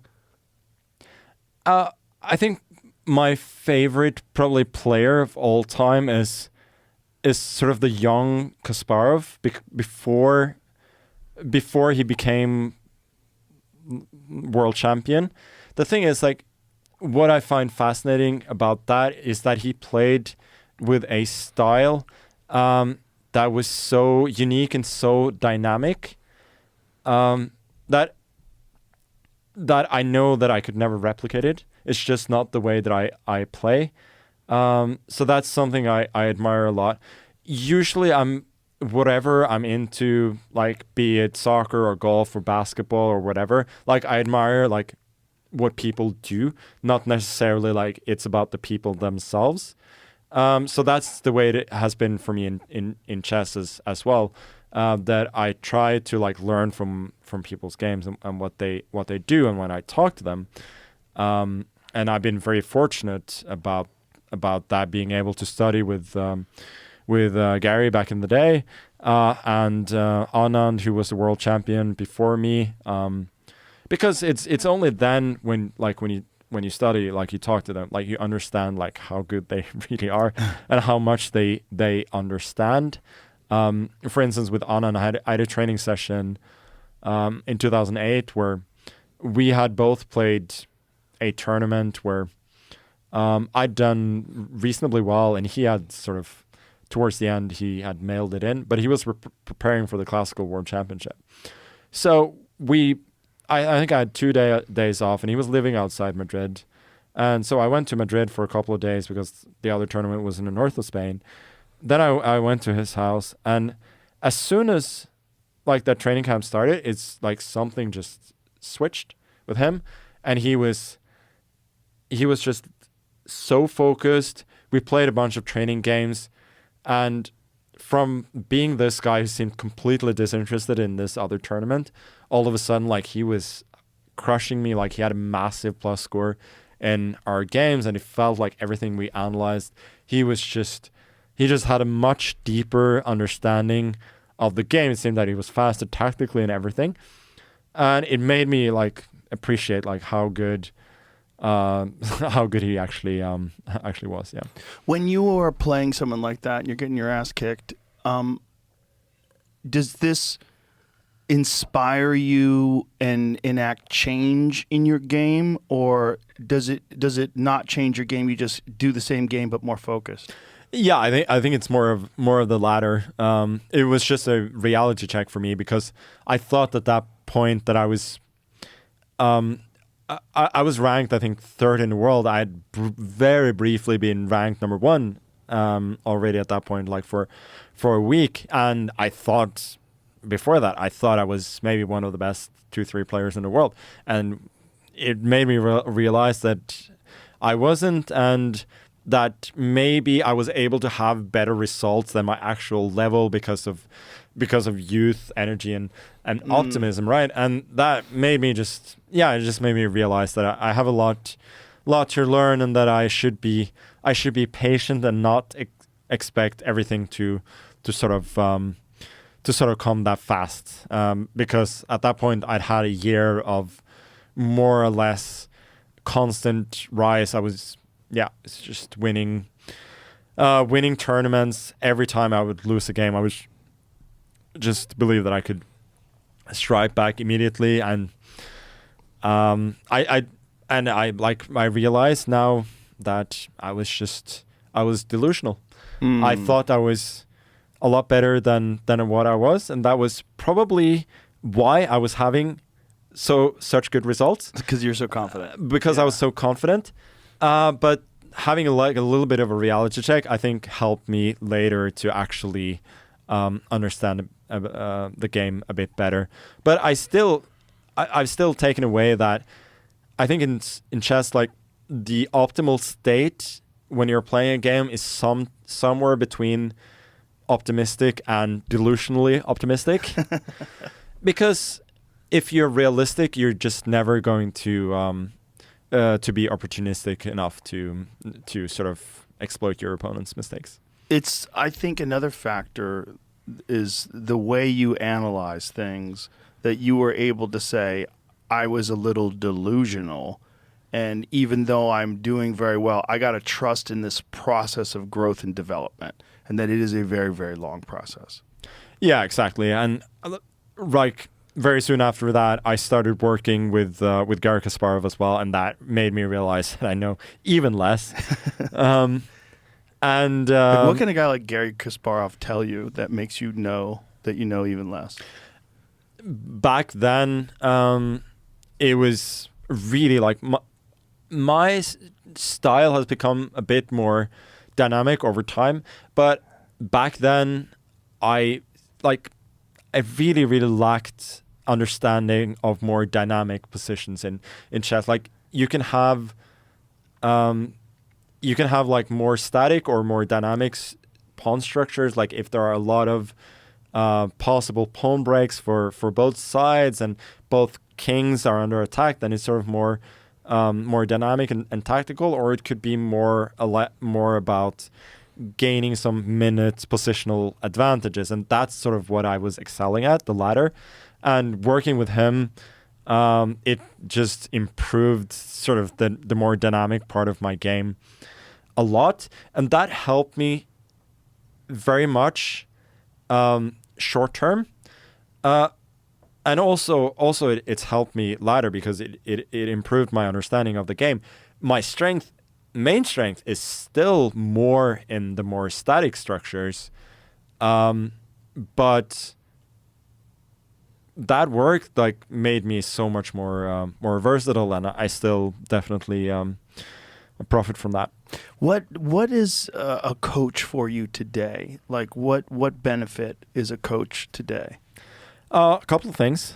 The main benefit that I have from my chess coach is opening work. That's like the low hanging fruit. That's really what you can get the most out of from game to game.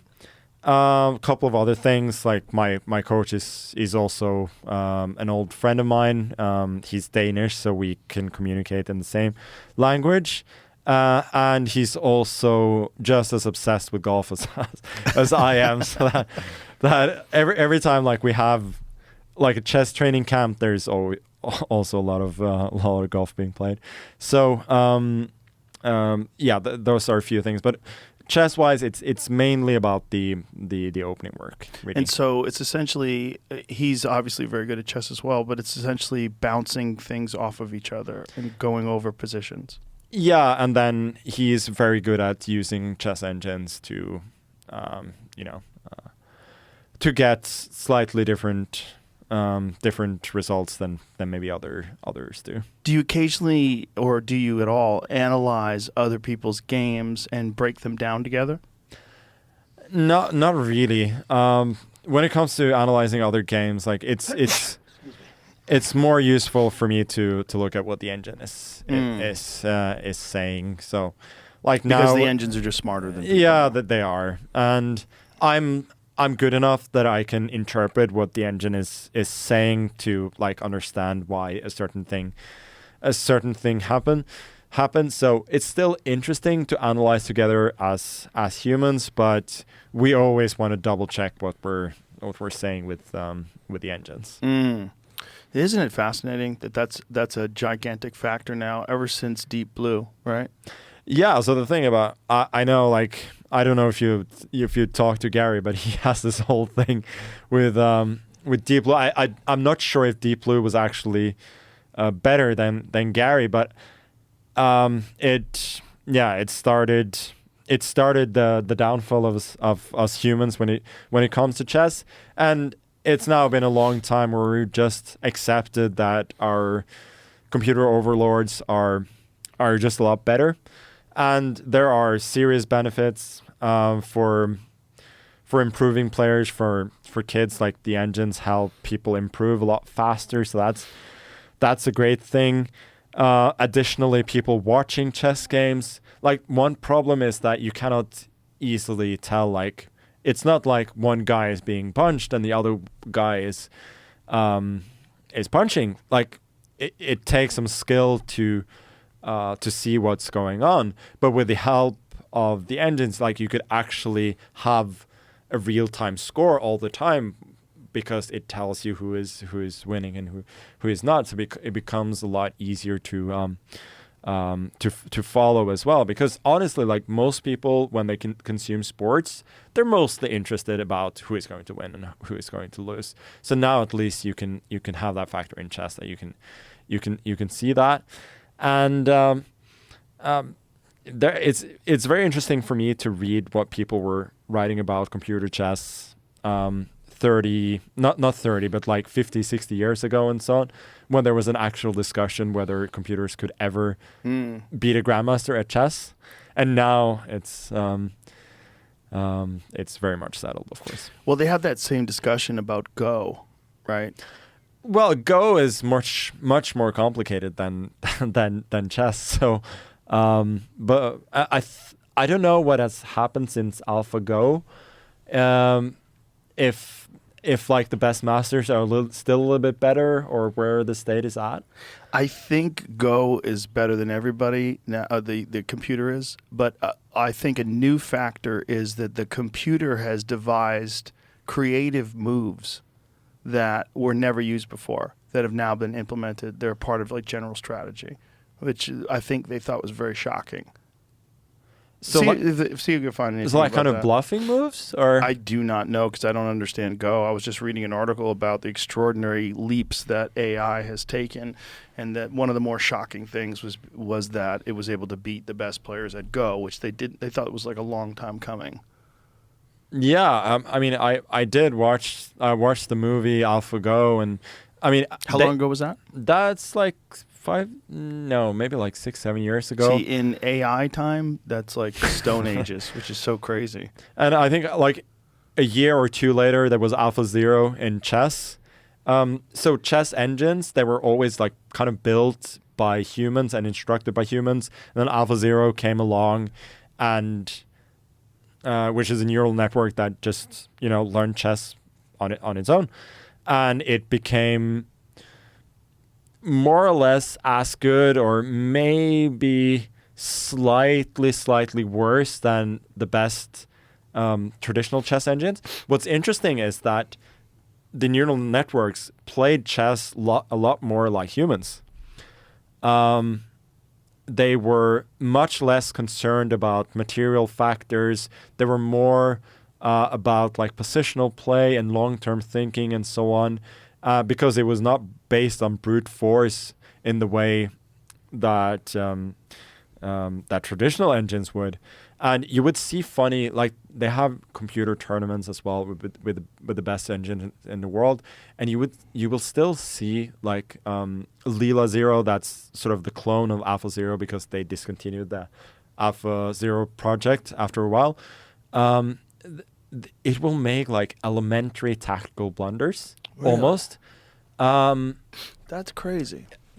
Because I don't know, it doesn't have, it just thinks about chess differently than traditional engines, but it will also like do things that just confounds the very best chess engines in the world still. So that's very interesting to see, and like all the best coaches and players now when you work with chess computers, like you always have both like a neural net and a traditional chess engine running, as well as some others who are now like hybrid, who have a little bit of both.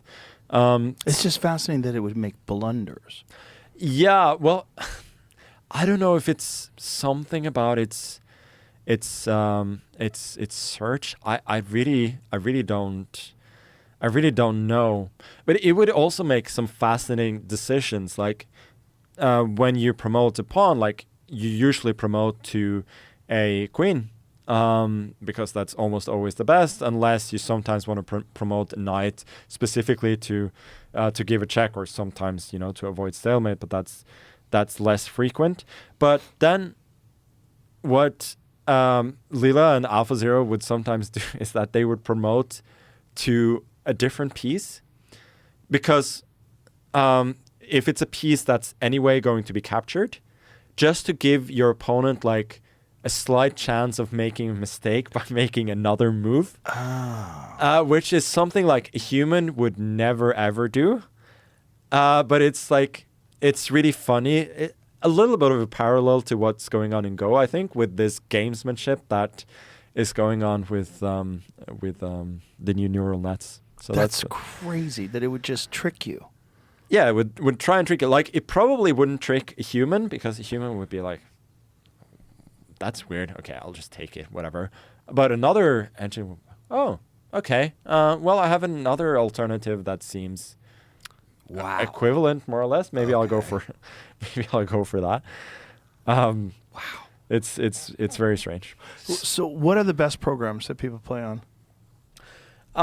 There are a few. There's one that was originally developed by a Norwegian called Stockfish, that's still considered the best. So I think the best now is Stockfish, like Stockfish Hybrid. That's part neural and part traditional engine. And then do you have to be connected online to use that? Yeah, I mean, most people use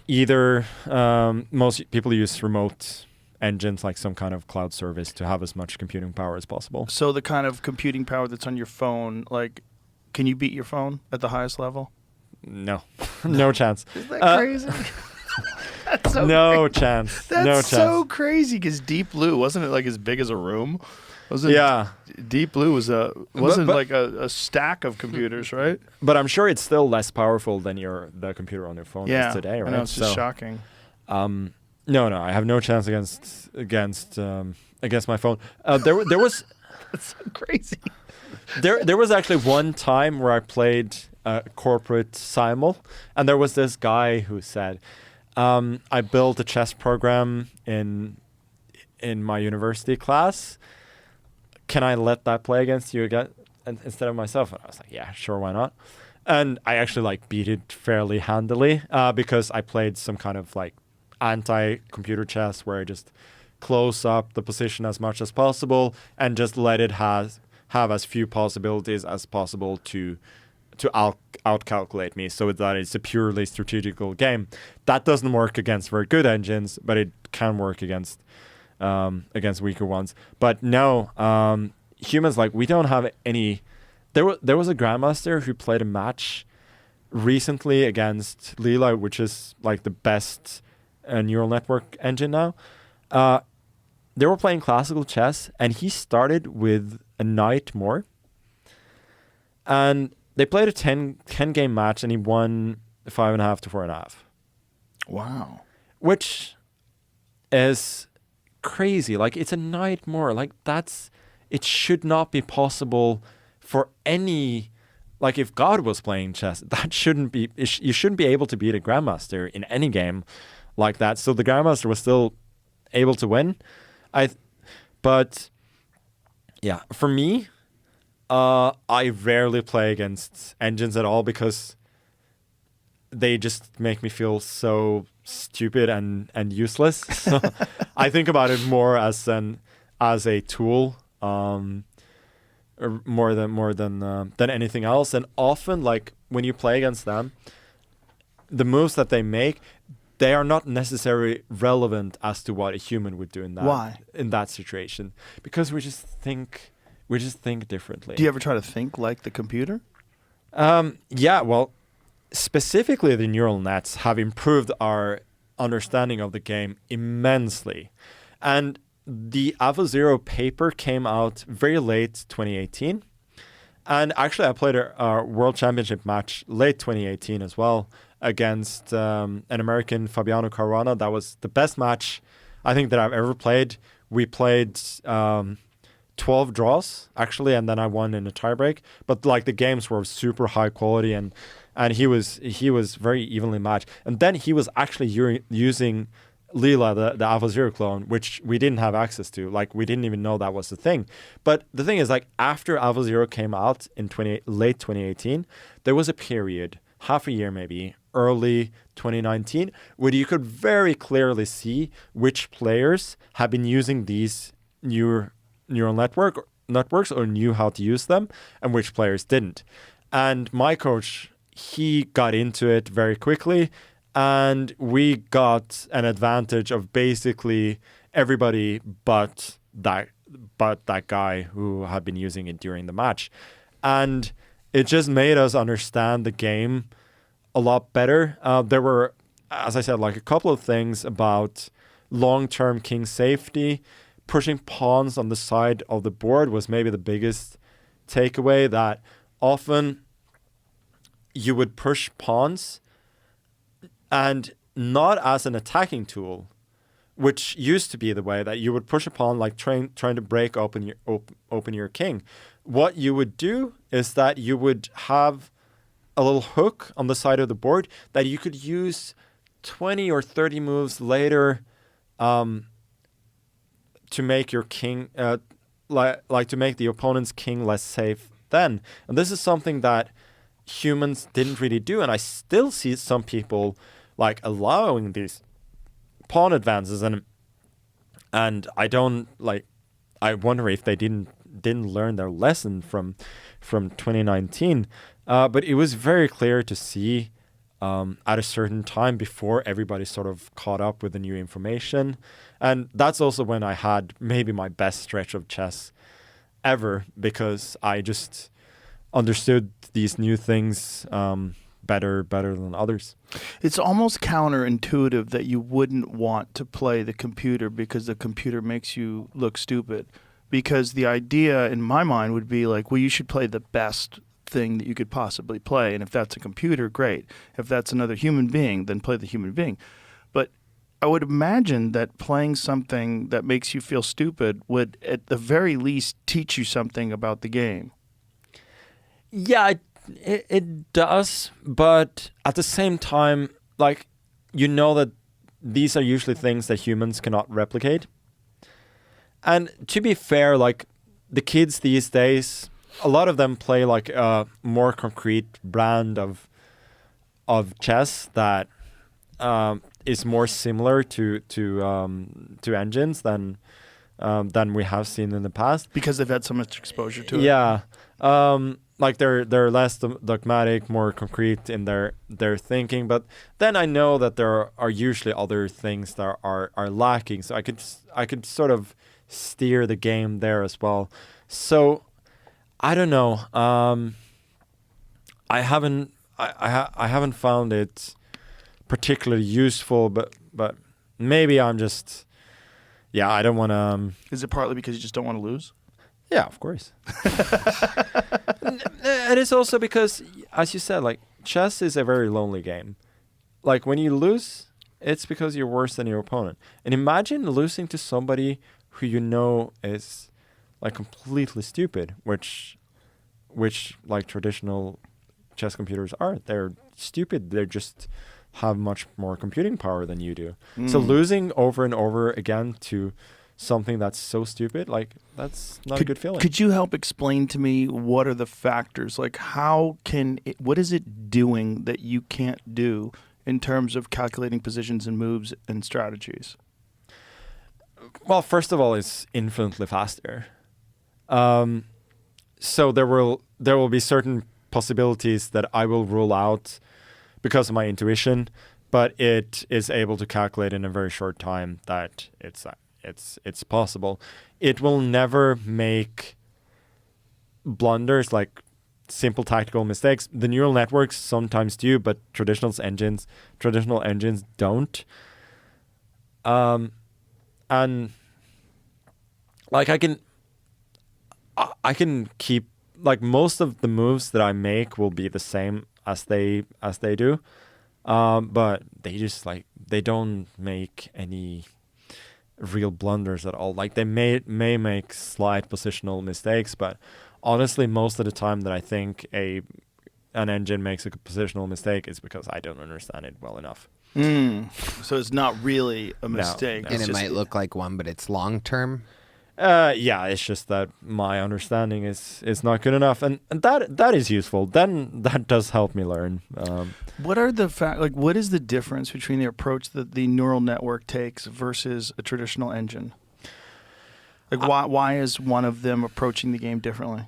Because one of them is constantly calculating, based on sort of what humans have taught them is, like, the value of, like, what is the value of a pawn, what's the value of a knight, and what is the value of a far advanced pawn, and all of this. Like, it calculates based on that. A neural network, you just show it the rules of chess and, play against yourself a lot of times and get better. And it just has a different approach. Like, what it does is just based on the games that it's played against itself, right? So it will have completely different ideas at times. Like, imagine, like, in 2019, because of these neural networks, like, every opening that have been played for hundreds of years had to be rechecked by coaches, because there could be a difference in evaluation because there is this new neural network that just thinks in a completely different way. Wow. So these neural networks could go back and look at, a classic game from like 1963 and say, well, you know what? I would have fucked that dude up because I would have done this, that, and the other thing. Yeah, exactly. And it just... I think a lot of it was based on, it just emphasizes different factors than traditional engines do, and that ultimately just leads to different results, really. But it's it was extremely fascinating for a while, but now it's just led to really more parity in the world of chess, because everybody just has access to that information. It used to be a thing back in the time that some people would really be ahead of others, not only in 2019, but also other times, like they had more computing power, better cloud engines, like they had started to use different engines and so on. But now you could prepare for a world championship, honestly, in 2 weeks, and you'd be completely with like just a regular like laptop that's connected to a cloud. Like, it's very different and so much easier today. That is so fascinating that it's changed the game so much. Could you get a computer, whether it is a traditional engine or whether it's a neural network, could you get one to imitate a specific style? Like, could you get one and say, I want you to play like Garry Kasparov when he was younger? So we actually did this back in the day. We actually started an app called Play Magnus, where you could play against myself at different ages. And the style, it was based on the guy who built Stockfish built this engine as well. So it was based like on an old version of that, but it would have my openings and try to emulate my style at certain ages. Obviously, it wasn't perfect, but it was a start. I think it's still difficult to build like a very good clone because essentially, at least with traditional engines, it's not possible. Maybe with AI, you can get there, but I still think we fundamentally think differently about chess. But yeah, maybe. Well, the interesting thing would be to take you, because there's so many games that can be observed and put into the calculations, and then I would really be fascinated to watch you play you. You know, I mean, like, what would that be like? Like, you play you when you were 20.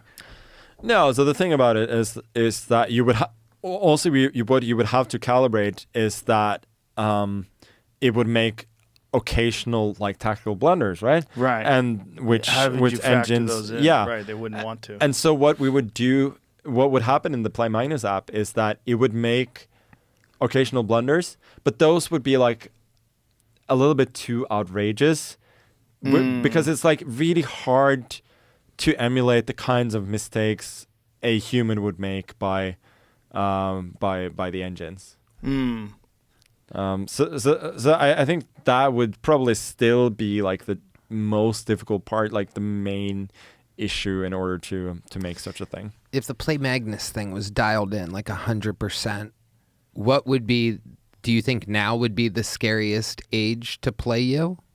Does that question make sense? Yeah. Are you better now than ever before?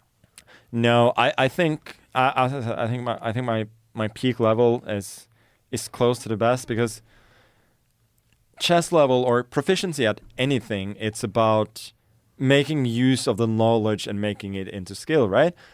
And I definitely have more knowledge now than I've ever had, but I think probably the best combination I had of knowledge and energy, and that translated the best into skill, was probably in 2019, like first half of the year when I was 28, and when I was more like a young Kasparov than I'd ever been before. Very dynamic. Well, what is the difference between you in 2019 and you today? A few things.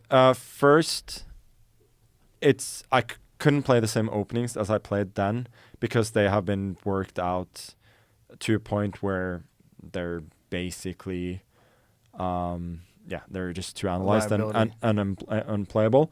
So that's one thing. Apart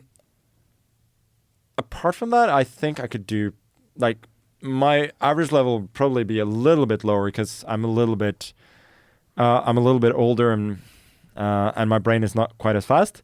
But I could do, I think, most of those things. What I don't think I could do is like the other sort of best version of me, which was 2013, 2014, when I was in the best shape of my life, and I was just a relentless beast at the board, grinding down my opponents in very long end games, never giving them any respite whatsoever.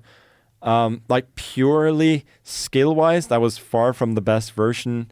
Knowledge wise, that was far from the best version of me. But I was just, it was just like the average level of my game definitely was higher than, because I rarely played really bad games at all, because I was always sort of on. I had so much willpower and energy. Well, you're saying you were in the best shape of your life. Do you mean physically, or do you mean chess? Physically. Physically, yeah. Well, there's two factors you're talking about, like physical, like fitness, and nutrition and exercise. Like that these things you don't really take too much into consideration, but they obviously played a huge factor in the most successful period of your life. It did, but then Because you're only 34. It's not like you're an old man. No. That's true, but I just feel it with these kids. Like their brains are just so much faster than mine. I mean I've felt it for years as well. That no, I'm not old, but I can never be at that level of pure like computing power. But is that generally accepted with chess that there's a certain age where it just drops off? Like who has won the world championships at like the oldest age? No, well, back in the days when you couldn't get information that quickly, it took people a lot longer to develop, and then it was considered that the best age was like late 30s, early 40s. Obviously, the drop-off is not nearly as steep as it would be in physical sports. Like that goes without saying. But I think the peak years are pretty much the same for most people, like mid 20s to early 30s. I think I could still, I could still be very, very close to my peak if I focused fully on all the things that I can Physical fitness, control, nutrition, vitamins. all of those things. Yeah. And you don't do that? I don't understand. If you're so obsessed with chess, and that seems to have a primary factor. Yeah, it's a good thing. I feel like I generally like do the right things when I'm at tournaments, but then in between, I don't know, I want to enjoy life as well. And like I'm generally obsessed with chess, but I'm not always obsessed with competing. Like certain times, there will be certain days, certain tournaments where I know that I'm not going to be at my best, and I can sort of feel it, and then I'm not able to take it as seriously. Like I feel like I cannot.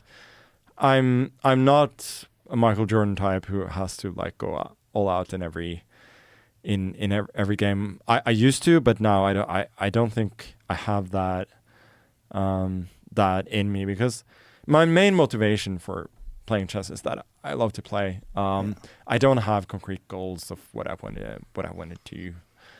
Things I want to achieve. Like, does that sort of relaxed attitude that you have, does that drive other people crazy that you're still able to beat them? That would drive me fucking nuts. If I was just fully obsessed and studying moves all day and just taking my vitamins and drinking only purified water. And it's kind of a thing that you're known for, right? Like a lot of other people are known to work all the time, and you've kind of always, at least a reputation, played the player, right? Isn't that what you're... Yeah, and also the thing is, like, I was known for like being fit and all of these things, but now I think there are a lot of other players who take these things a lot more seriously than I do. I think the reason why I got that reputation is that I really like doing a lot of like I did a lot of sports when I was little, and I've always like kind of done them for fun. So I think that was why, like, you don't see a lot of chess players playing soccer or tennis or whatever. Mm-hmm. Not that I'm great at any of those things, but I was usually better than a lot of other chess players. I guess I do have. I don't know what reputation I have with the others. Like, I don't really care. Yeah, it's not much you could do about your reputation. I'm just saying, like in a game or a sport where it's so computer involved and analyzed, and there's geniuses wearing suits and glasses and things, you're kind of known as a laid back, intimidating force with a legacy. Do you have? Are there special things you do, kind of like more like a poker player or anything, to intimidate your opponents ever? Like, I've seen you like show up late to big tournaments where they're like waiting for you and stuff. That's really cool. That's a Miyamoto Musashi move. No, Samurai. Yeah. Yeah. Honestly, like that's me being late is down to a couple of things. First, I hate waiting, but also I'm terrible at planning. So that's why I keep showing up late. You are like, terrible at planning. You know how funny that is? It's literally what you do. Better than anybody. like my planning is always based on everything going perfectly and like making a time plan based on that. And if something goes a little bit wrong, then I'm going to be late. And like something usually goes wrong or often enough that it becomes a thing.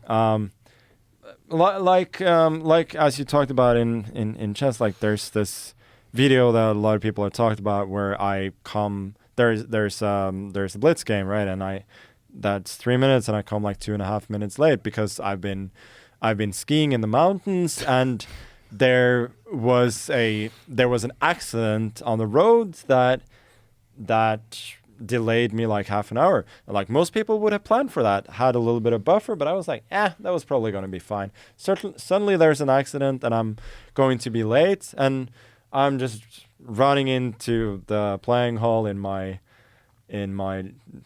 sweatpants and not really even realizing that the game has started. I just thought I was so late that I should be, and I saw that everybody was there, and then randomly it turned out that I had half a minute left when I got to the board. So that's kind of more. How'd you play the game? Did you like have a different approach because you knew you only had 30 seconds? No, the thing is like in there you have a 2-second increment per move, so I'm not going to lose on time automatically. I just had to play a little bit faster, but it was okay. But as I said, like I don't do those things to intimidate my opponents. I'm just that would be such a mind fuck. Guy shows up 2.5 minutes late and still stomps you. Yeah, I don't think many people know about the skiing delay or anything. I think it was thought of as like I'm a badass. I'm coming in late.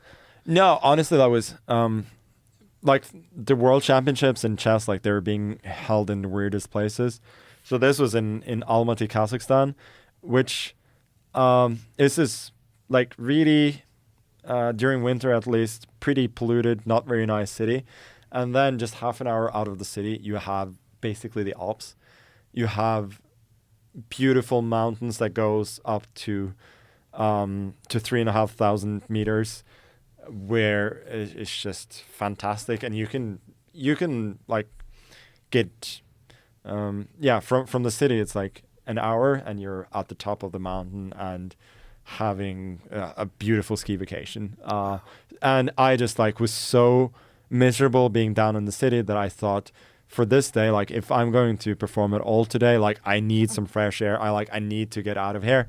And so that's why I took the risk, and it was, definitely not not to play mind games, because I Bobby Fischer said about chess that I don't believe in psychology. I believe in good moves. Like I believe in like a little bit of both, but I'm more in his school that I just I think I'm going to make better moves, and I don't need that all those other things. Did you ever have an opponent that was doing something psychological that kind of messed you up or threw you off? Like back when I was a wrestler in high school, some guys wouldn't shower and it would be disgusting, right? Was there anything like that in chess? Yeah, that specific thing has happened for sure. I'm not sure if it's been if it's been a conscious choice by my opponents. I'm sure I've been guilty of it as well.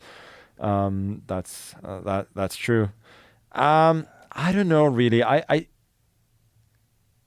think the only thing is not to bring that up again, but I think when I think that my opponent might be cheating, that's the only time that I'm really off. Yeah. It's just weird that you can cheat and do it for so long and yet still play in the best tournaments. You would think that like in the UFC, like say if you get caught with steroids, you get a long ban. And you can't. And if you get caught again, you get an even longer ban. And I think it's like a 3-strike thing. If you get caught a third time, you're out of the sport forever. Yeah. No, it's the thing is that. But you think harsher penalties would discourage people? Oh yeah, for sure, especially for online, because there's been this thinking that cheating over the board and over online is like very different. But the thing is, like once people once people are cheating online, then having these meteoric rises over the board as well, it makes you think, that's a bit strange. Yeah. So yeah, there definitely needs to be harsher penalties. One thing that chess.com used to do is that they would let people sort of confess privately and then get their account back.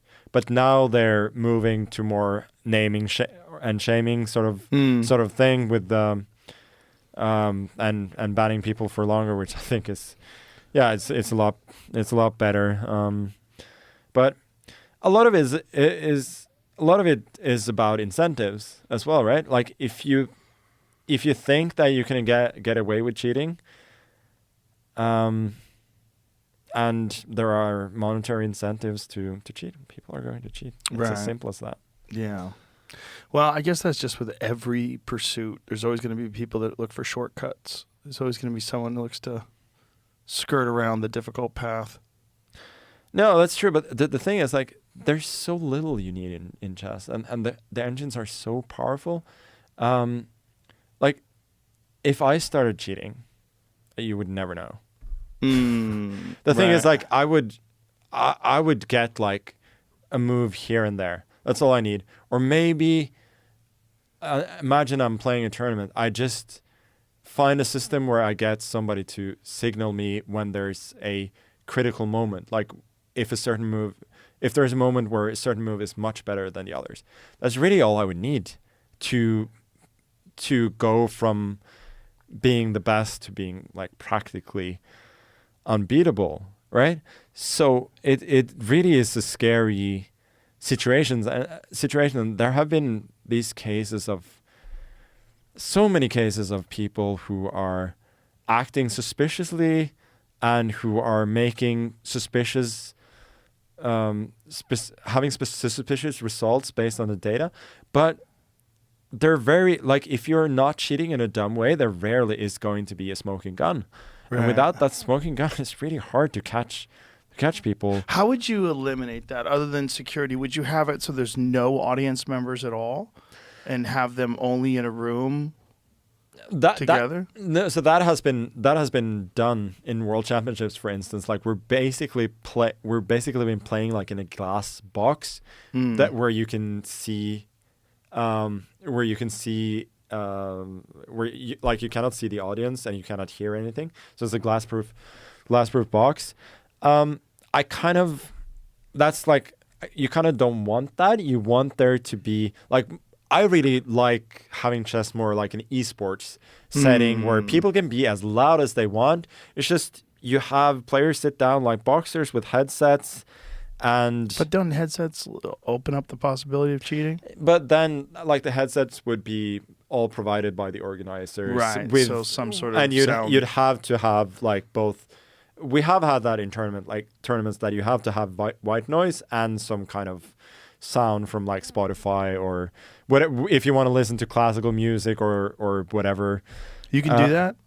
Yeah. So you can listen to Wu-Tang Clan while you play chess? Yeah, I mean, honestly, playing Blitz chess, listening to music usually helps me because, like, doing tasks that are more intuition-based, then that helps with the flow. With longer games, you probably don't want that disturbance. But right.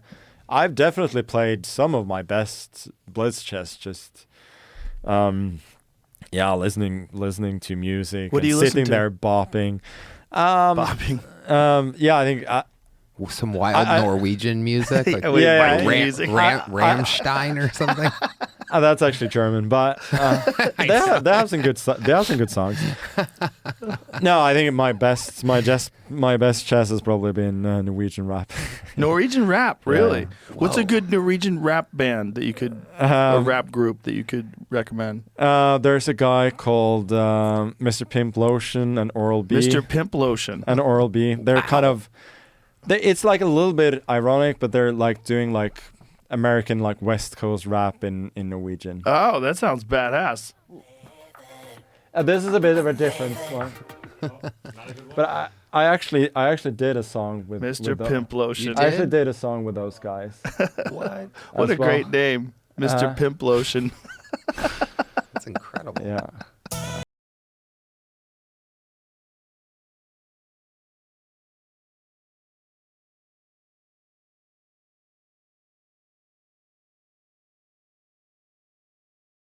There's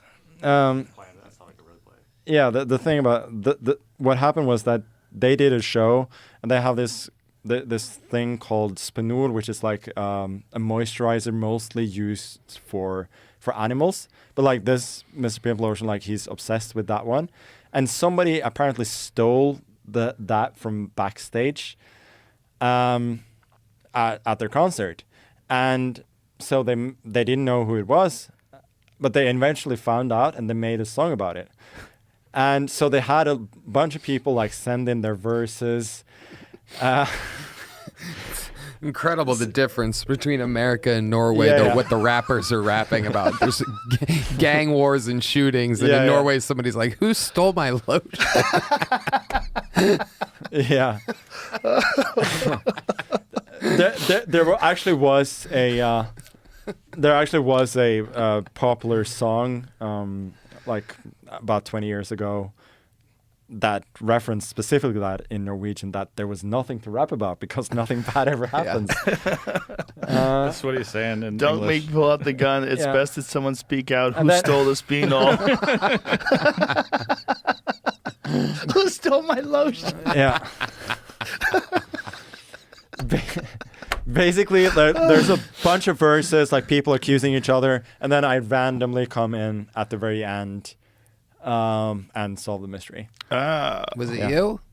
Oh, it wasn't me. I was not at that particular show, but yeah, I think like the best online chess that I've ever played was probably listening to their music. Do you mix it up? Do you ever listen to like Led Zeppelin or? No, I listen to a lot of older stuff as well. So yeah, I'm like, I have no idea what's on the chart these days in general, but I find out through Tony. Yeah. I find out through the young guys at the club. I'm like, what are you listening to? What is this? yeah. And then I'll do Shazam on it and put it on my Spotify No, like playlist. that sometimes happens to me as well, maybe like once a year or something. Yeah. Otherwise, it's I remember like I asked my sister probably like 10 years ago, like I saw a playlist and I was like, do you have anything from before 2000? And so I was like, yeah, of course, Britney Spears, Baby One More Time, 1999. So I'm kind of the opposite of that. Well, that's awesome. Well, listen, man, it's been awesome having you in here. I really appreciate you doing this. And tell everybody when the Netflix show is out. I don't know, but it's in within a few months for sure. Jamie, do you know? Didn't say when it's coming out. Well, we will put it up on the Instagram when it's out. And it's been awesome talking to you, man. I really appreciate it. Thank you. Thanks for coming in. All right, Tony. Fun times. Fun Thank you. times. All right. Goodbye, everybody.